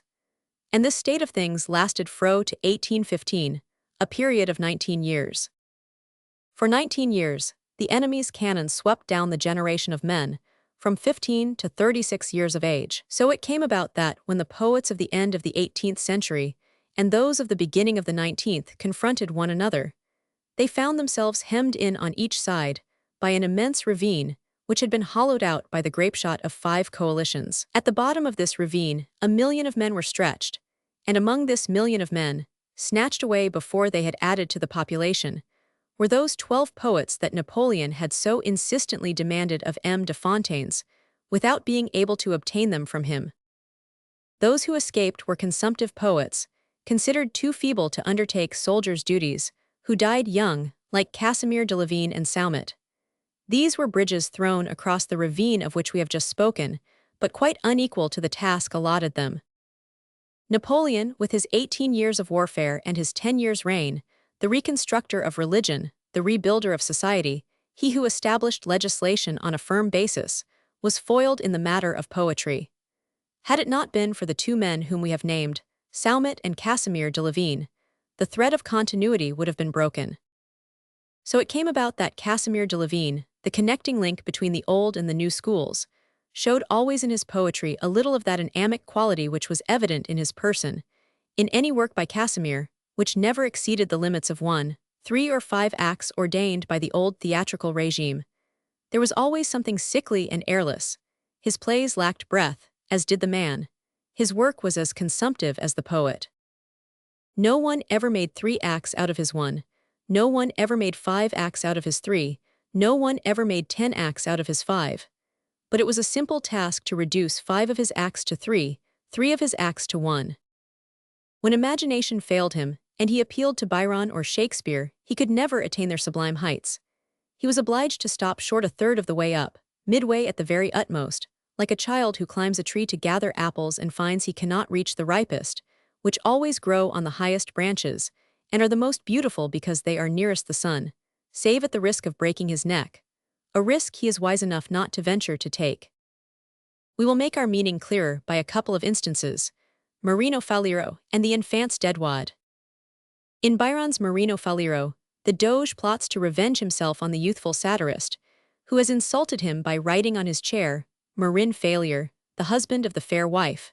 Others kiss her, but he keeps her. This was a calumny. The fair Angiolina is as pure as her name implies, in spite of being but 18 and her husband 80. It is therefore to defend a spotless wife, and not to avenge the husband's outraged honor, that Byron's Marino Faliero conspires, and we hardly need say that the play gains in distinction by the passage across it of a sweet and lofty figure, inflamed with devotion, rather than suffused with repentance. Now in Casimir de Lavine's imitation, on the contrary, the wife is guilty. Helena, for the poet, in degrading her, has not ventured to keep her heavenly name, deceives her husband, an old man. She deceives him, or rather she has deceived him, before the rising of the curtain. The first lines of the tragedy are concerned with a scarf that she is embroidering for her lover. A serious blunder in our opinion. For there could be only one means of making Helena interesting, if she were to be made guilty, and that would be to show the struggle in her between passion and virtue, between love and duty. In short, to have done, only more successfully, what we did in Antony. But we reiterate that it was far better to make the wife innocent, as Byron does. Far better to put a faithful wife alongside the old man than an adulterous one. Far better in the 5th act, where the wife seeks out her husband, to let him find devotion and not repentance when his prison doors are opened. When Christ was bowed down under his bloody agony, God chose the purest of his angels, not a fallen one, to carry him the cup of bitterness. We will pass over the conspiracy which takes place in Venice at midnight, in the middle of the square of St. Mark, where 50 conspirators cry in eager emulation, "Down with the Republic!" In Venice and at midnight. In Venice, the city of the Council of 10. In Venice, the city that never really sleeps, where at least half the populace is awake while the other half sleeps. Casimir de Lavine did not venture to borrow anything from Shakespeare's Richard Roman III. But the death of the 2 princes. Instead of that magnificent historical play by the Elizabethan poet, he substituted an insignificant little drama, replete with infantine babblings and maternal tears, of the great figure of Richard Roman III, of the marvelous scene between the murderer and the wife of the murdered man, and of the assassination of Buckingham, of the duel with Richmond and Richard's remorse. Nothing is left. The gigantic statue, the Colossus of Rhodes, between whose legs the tallest galleys can pass, has become a bronze ornament suitable for the top of a timepiece. Did Casimir de Lavine even take as much of the subject of the children of Edward as he might have taken? Has he not turned aside from his model, Shakespeare, with regard to the dignified way in which the characters of the heir to the throne and his gentle brother the Duke of York are treated? We will adduce one example to demonstrate this. In Casimir de Lavine, when the young Richard takes refuge in Westminster Abbey, the church possessing the right to offer sanctuary, the author of the Messianians, in order to compel the young prince to come out of the church, causes a letter to be written, apparently from his brother, inviting him to come back to him at the palace. The poor fugitive, although surprised at receiving it, puts reliance on this letter and comes out of his place of safety. When he reaches the palace, Richard Roman III immediately arrests him. In Shakespeare, the young prince also seeks this refuge. What does Richard Roman III do? He sends for the archbishop and says to him, "Has the crown prince sought refuge in your church?" "Yes, monseigneur." "You must give him up to me." "Impossible, monseigneur." "Why so?" "Because the church is a place of sanctuary." "For guilty men, idiot," replies Richard, "but not for innocent ones." How small, to my thinking, is measants, that scoffer at men and at gods, by the side of Richard Roman III, who kills his innocent enemies just as another would kill his guilty enemies. It will be understood that, since Casimir de Lavine was devoid both of picturesqueness and dignity, he succeeded much better in comedy than in tragedy, and we think his two best productions were the two comedies, Les Comedians and the École des Villers. It should be clearly understood that all we have to say is said from the point of view of a rigid standard of criticism, and it does not therefore follow that Casimir de Lavine was not gifted with very genuine qualities. These good qualities were a facile aptitude for versification which only occasionally rises to poetic expression, it is true, but which on the other hand never quite descends to flabbiness and slackness. And indeed, from the beginning to the end of his work, from the first line to the last, whatever else his work may be, it is careful, presentable, and particularly honest. And please note that we have used the word honest as the most suitable word we could choose, for Casimir de Lavine was never the kind of man to try and rob his public by stinting the work he had in hand in order to use similar material in his next piece. No, in the case of Casimir de Lavine, one got one's money's worth, as the saying is. He gave all he possessed to the last farthing. The spectators at the first production of each of his new plays had everything he had at that time to give them. When midnight arrived, and amidst the cheering of the audience, his signature was honored. That is to say, what he had promised he had performed. He was a ruined man. But what mattered it to be reduced to beggary? He had owed a tragedy, a drama, a comedy, he had paid to the uttermost farthing. True, it might perhaps mean his being compelled to make daily economies of mind, spirit, and imagination, for 1 year, 2 years, 3 years, before he could achieve another work. But he would achieve it, cost what it might, at the expense of sleepless nights, of his health, of his life, until the day came when he died worn out at 52 years of age, before he had completed his last tragedy. Well, there was no need for the poet of the Messianians, the author of the École des Villers, of Louisa, and of Don Juan to commiserate himself. He who does all he can does all that can be expected of him. Nevertheless, we shall always maintain that Casimir de Lavine would have done better still without his restraining bodyguard, and we need not seek through his long-winded works for proof of what we assert. We will take, instead, one of the shorter poems, which the poet wrote under stress of sadness. A similar effort to M. Arnault's admirable Fuil, M. Arnault, who is not only far less of a poet but still less of a versifier than Casimir de Lavine. Well, we will hunt up a little ballad which de Lavine relegated to notes, as unworthy of any other place, and which we, on the contrary, consider a little masterpiece. La Brigantine. Qui va tourner? Roule et s'incline. Pour m'entraîner. Ô Vierge Marie. Pour moi prise Dieu. Adieu patrie. Provence adieu. Mon pauvre Pierre. Vera son vent. Pâlir ma mère. Ô brute du vent. Ô Vierge Marie. Pour moi prise Dieu. Adieu patrie.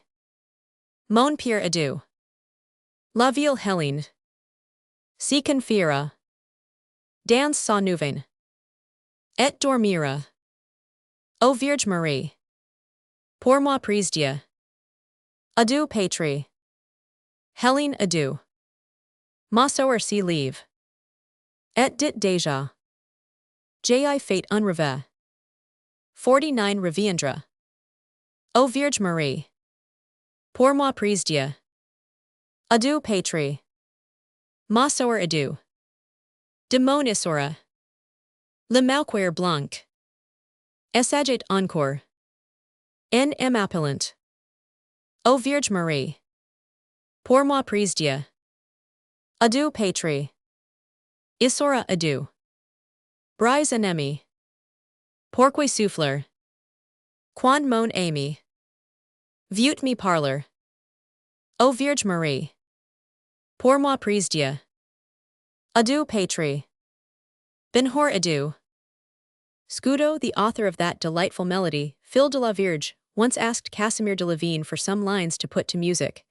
Casimir seized his pen and dashed off Nera. Perhaps you do not know Nera. Quite so.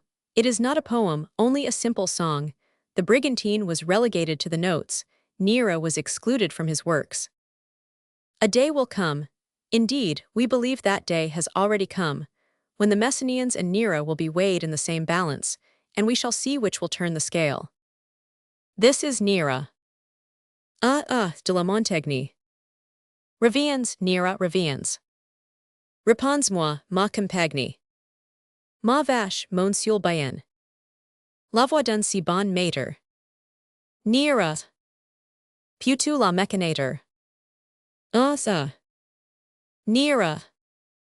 Reviens, reviens, c'est el hura. O la loup sort des boys. Ma chien, qui t'y pleure. Répond sur la ma voix. Hors el ami qui t'y appelle. Nera. Qui t'y aimera comme elle. Ça. Nera. Dis-moi si dans la crèche. O tu leches ma main. Tu manquois de herbe fresh. Quand je manquois de pain. Nous en avions qua pain. Nera. Et ta crèche et et plain. Ça. Nera. Hellas, c'est bien sans cause. Que tu amas de lace. Tig dit quelque chose. Hors un mot, elan passe. Oui, quand meret ma femme. Nera. J'avais la mort dans l'âme. Ça. Nera. De ta me mel avide. Mon pauvre enfant criera. Est-il voit relatable vidi. Qui la consolera. Toi samir nuris. Nera. Vieux-tu donc quil Paris. Ça. Nera. Lorsque avec la pervenche. Pax refleurira. Des remox du demand. Qui ti coronera. Toi si bon crescen. Nera. Deviendras tu pan. Ça. Nera. Quand les means, infamia. Turgent les rois entre you. GT decize, ma fil. Ma part est anust you. A la fate prochin. Nera. Tu ni seras plus rieni. Ça. Nera. Ingrate, quan la fever. Glacate mis doigs roides. Attent mon poil de chever. Servus G. attendis. Fautil quella freud vien. Nera. Por quil vous en souvien. Ça. Nera. Adieu, sus mon via header. GMN revien sans vous. Allez chercher pour mater. Un plus rich quenus. Allez mon cursi brise. Nera. Portant diati conduis. Ça. Nera. Gni polycurrid. De ti vouloir du mal. Sur nos monts cranes elorage. Cranes elombre dans le val. Pies longtemps el herb vert. Nera. Nous marins de top hurt. Ça. Nera. Un soir, a ma fenêtre. Nera pour tiabriter. De ta cum putatre. Tu reviendras huter. Si la familia est morte. Nira. Qui ti ouvrir la porte? Ça. Nira. Chapter 9. Talma in the École des Villers, one of his letters, origin of his name and of his family, Tamerlan at the Pension Verdier, Talma's debut, Dugazon's advice, more advice from Shakespeare, opinions of the critics of the day upon the debutante, Talma's passion for his art. The École des Villers was very successful. A fatal dud, which had recently taken place under pretty nearly similar conditions to those that operated between Danville and the Duke, gave the piece just that appropriate touch which captivated the Parisian public. We ought also to add that Talma had perhaps never looked finer. The play of emotions in the part of the old and betrayed lover could not have been rendered in more moving accents. It was a part that interested the audience from an entirely different point of view than that of the part of Marino Faliero, who shares with Danville the lot of a betrayed lover. Oh, what an inestimable gift a good voice is to the actor who knows how to use it. How tender were Talma's tones in the first act, how impatient in the second, uneasy in the third, threatening in the fourth, dejected in the fifth. The part is gracious, noble, pleasing, and harmoniously consistent throughout. How the old man's heart goes out to Hortense partly from paternal feeling, partly as a lover. And while complaining of the wife who allows herself to be snared, like a foolish lark, by the mirror of youth and the babblings of coquetry, how he despises the man who has in some inexplicable way managed to catch her fancy. Alas, there is in every maiden's heart one vulnerable place, open to unscrupulous attack. The wife's part is very much below that of the man. Does Hortense love the Duke or does she not? Is she a flirt or is she not? It is a serious flaw that the situation is not more clearly defined, and the following passage shows it. In the fourth act, while Hortense is conversing with the Duke in a salon at 1 o'clock in the morning, she hears her husband's footsteps and hides the Duke. Now, I appeal to all wives. Would any wife hide a man whom she did not love when surprised by her husband, no matter at what hour of the day or night it might be? Hortense must love the Duke since she hid him. If Hortense loves the Duke, she cannot escape from an accusation of ingratitude, for it is impossible to comprehend how an honorable wife, who had a good and thoughtful husband, young-hearted in spite of his white hairs, could for one moment fall in love with such a colorless creature as the Duke Delmas. With what moving accents does Talma utter the words? Je n'y l'aurais pas cru, 100 est bien mal, 100 est affreux. As he gets up and traverses the stage in despair, no human anguish was ever more clearly revealed than in this sob. Vulgar amateurs and second-rate critics praised exceedingly the character of one of Danville's college chums, in this comedy by Casimir de Lavigne, played with much humor by an actor called Vigny. It is the part of an old bachelor, who, after remaining in single blessedness for 60 years, decides to marry on the strength of the description Danville draws of conjugal happiness, and comes to tell his friend of his decision at the very moment when he is racked with jealous pangs. No, indeed, 100 times no, it is not here where the real beauty of the École des Villers lies. No, it is not that scene wherein Danville repeats incessantly, Mais moi, c'est autre chose. That should be applauded. No, the matter to be applauded is the presentation of the deep and agonizing torture of a broken heart. What should be applauded is the situation that gives scope for Talma to display both dignity and simplicity at the same time, and that shows how much suffering that creature, born of woman, cradled in grief and brought up to grief, whom we call man, is capable of enduring. Talma's friends blamed him for playing the part in a frock coat. He told them he had been sacrificed to Mademoiselle Mars. They asked him why he had so easily allowed himself to be made the footstool of an actress placed above him, the pedestal for one whose renown rivaled his own. Talma let them say. He knew well enough that in spite of all Mademoiselle Mars' talent, all her winsomeness, all her ease of manner on the stage, all the pretty things she said in her charming voice, everything was eclipsed, effaced, annihilated by a single utterance, a sob, a sigh of his. It must have been a proud moment for the poet when he saw his work thus finely interpreted by Talma, but it must have been quite a different matter to Talma, for he felt that the limits of art could be extended farther, or rather that art has no boundaries. For Talma had been educated in the spacious school of Shakespeare, which intermingles laughter with tears, the trivial with the sublime, as they are intermingled in the pitiful struggle which we call life. He knew what the drama should aim at. He had played tragedy all his life and had never ventured to attempt comedy. We will briefly relate how he came to be the man we knew. Talma was born in Paris, in the Rue des Ménétriers, on 15 January 1766. When I became acquainted with him, he would be about 57. He received from his godfather and godmother the names François Joseph, and from his father that of Talma. In a letter from Talma which I have by me, it is stated that the name of Talma, which became celebrated by the deeds of the great artiste, was several times made the subject of investigation by etymologists. This autograph letter by Talma is the copy of one in which he replies in 1822 to a savant of Groningen named Aridius Sibrandus Talma, who, after giving details of his ancestry, asks the modern Roscius if he cannot lay claim to the honor of relationship with him. This is Talma's reply. I do not know, monsieur, and it would be a difficult matter for me to find out whether you and I are of the same family.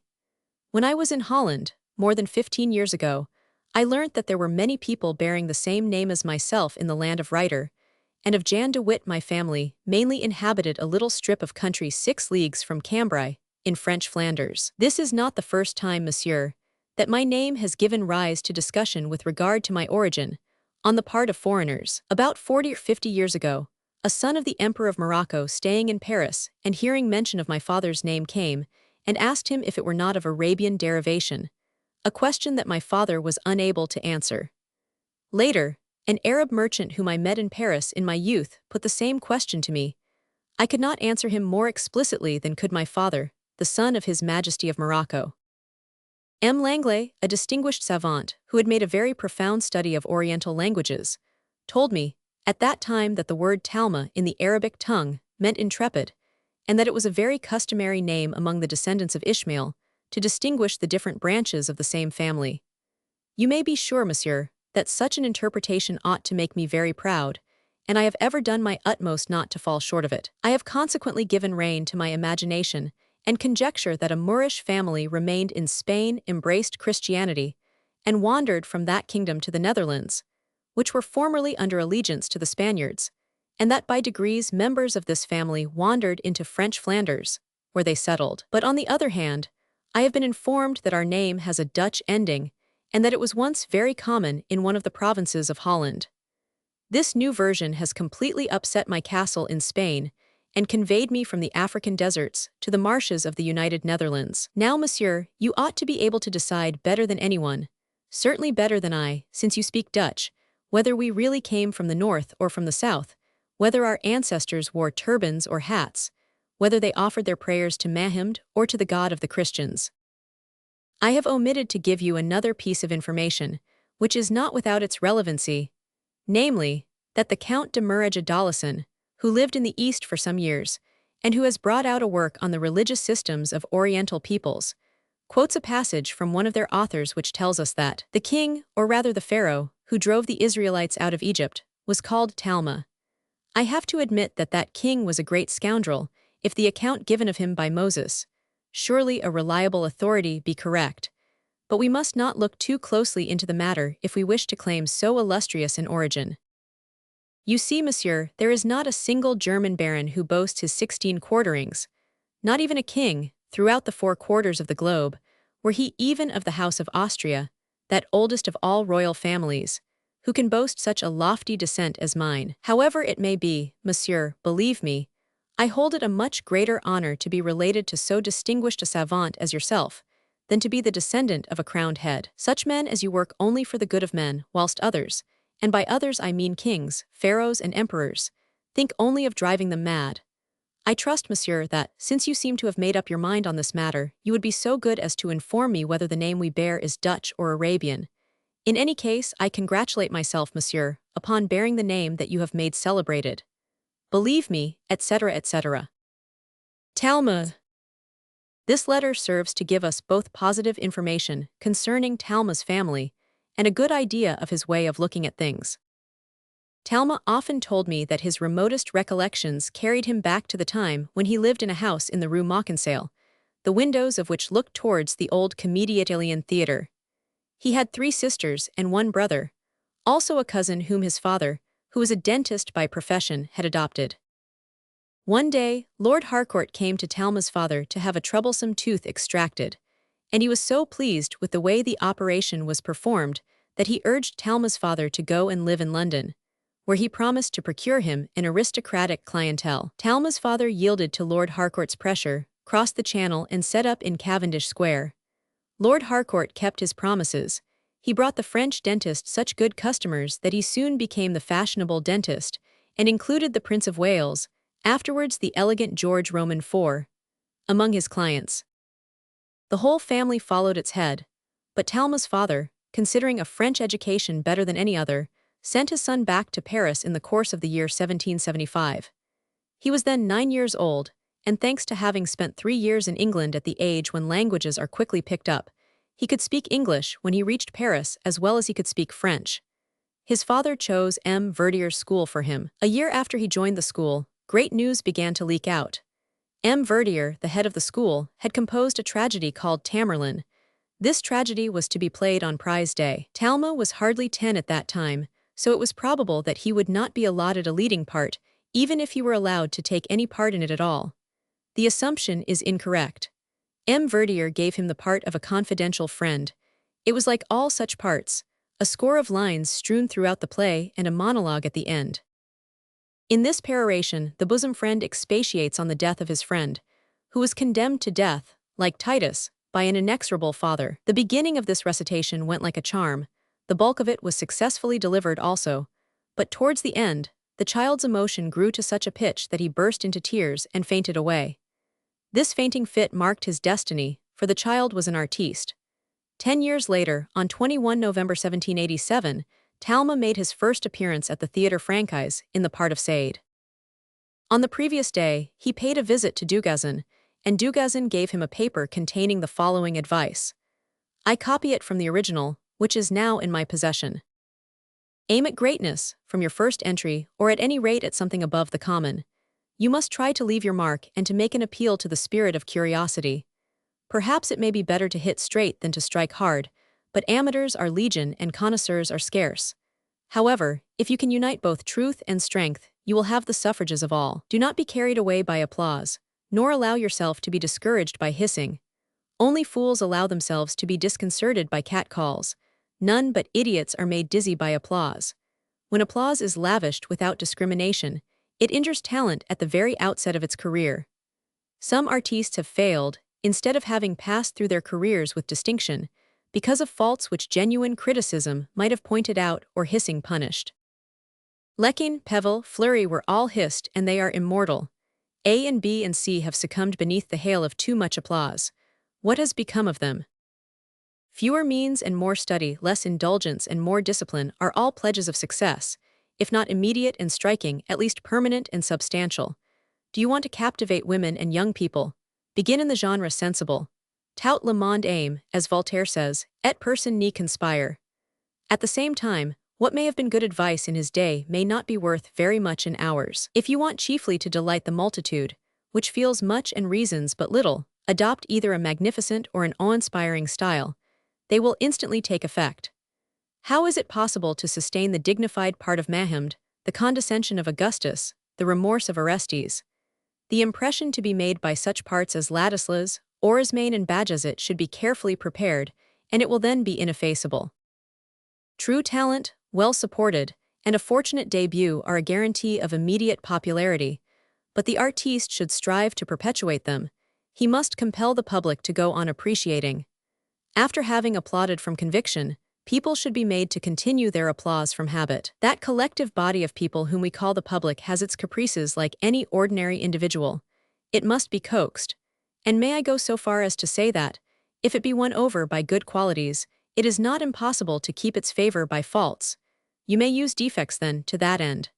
Nevertheless, you must be careful that they are those with which your judges will be in sympathy. Should the case be otherwise, you may still have defects, but they will be poor relations dogging the footsteps of your talent, and welcomed only by reason of its greater authority.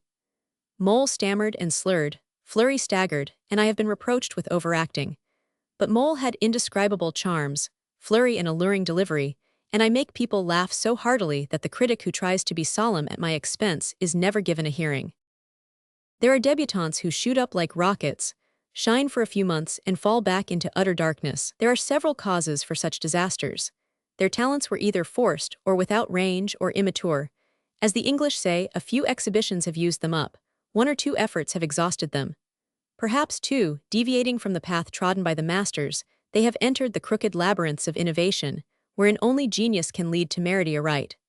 Perhaps also, and this is more hopeless still, they have been bad copies of excellent originals. And the public, seeing that they have aped defects rather than copied excellences, has taken them for parodists and called their efforts caricatures. When a comedian has reached this point, the best thing for him to do is to escape out of it by the prompter's side door and fly to Pan to amuse the Basques, or to Riom to entertain the Auvergnats. But Paris lays claim to you, my dear Talma, Paris will cleave to you, Paris will possess you, and the land of Voltaire and of Molière, of which you will become the worthy interpreter, will not be long in giving you letters of naturalization. Dugazon. 20 November 1787. It is interesting to read the advice that Shakespeare gave 2 centuries before, through the mouth of Hamlet, to the players of his time. It was as follows. Speak the speech, I pray you, as I pronounce it to you, trippingly on the tongue. But if you mouth it, as many of your players do, I had as lief the town crier spoke my lines. Nor do not saw the air too much with your hand thus, but use all gently, for in the very torrent, tempest, and, as I may say, whirlwind of your passion, you must acquire and beget a temperance that may give it smoothness. Oh, it offends me to the soul to hear a robustious periwig-pated fellow tear a passion to tatters, to very rags, to split the ears of the groundlings, who, for the most part, are capable of nothing but inexplicable dumb shows and noise. I would have such a fellow whipped for ordoing termagant. It out-Herods Herod. Pray you, avoid it. Be not too tame neither, but let your own discretion be your tutor. Suit the action to the word to the action, with this special observance that you o'erstep not the modesty of nature.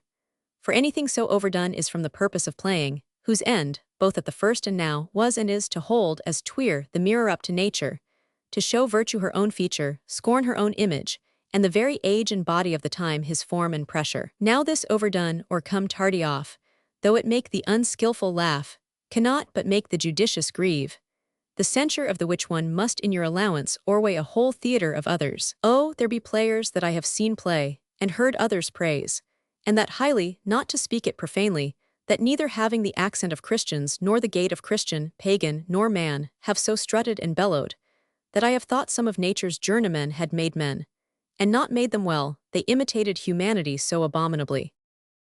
And let those that play your clowns speak no more than is set down for them, for there be of them that will themselves laugh, to set on some quantity of barren spectators to laugh too, though in the meantime, some necessary question of the play be then to be considered. That's villainous, and shows a most pitiful ambition in the fool that uses it. Let the successors of Leckine and of Garrick, of Mole and of Kemble, of Talma and of Keene, compare this last advice with the first, and profit by both. Talma succeeded, but there was nothing extraordinary about his success. The debutante was marked out rather by amateurs than by the general public.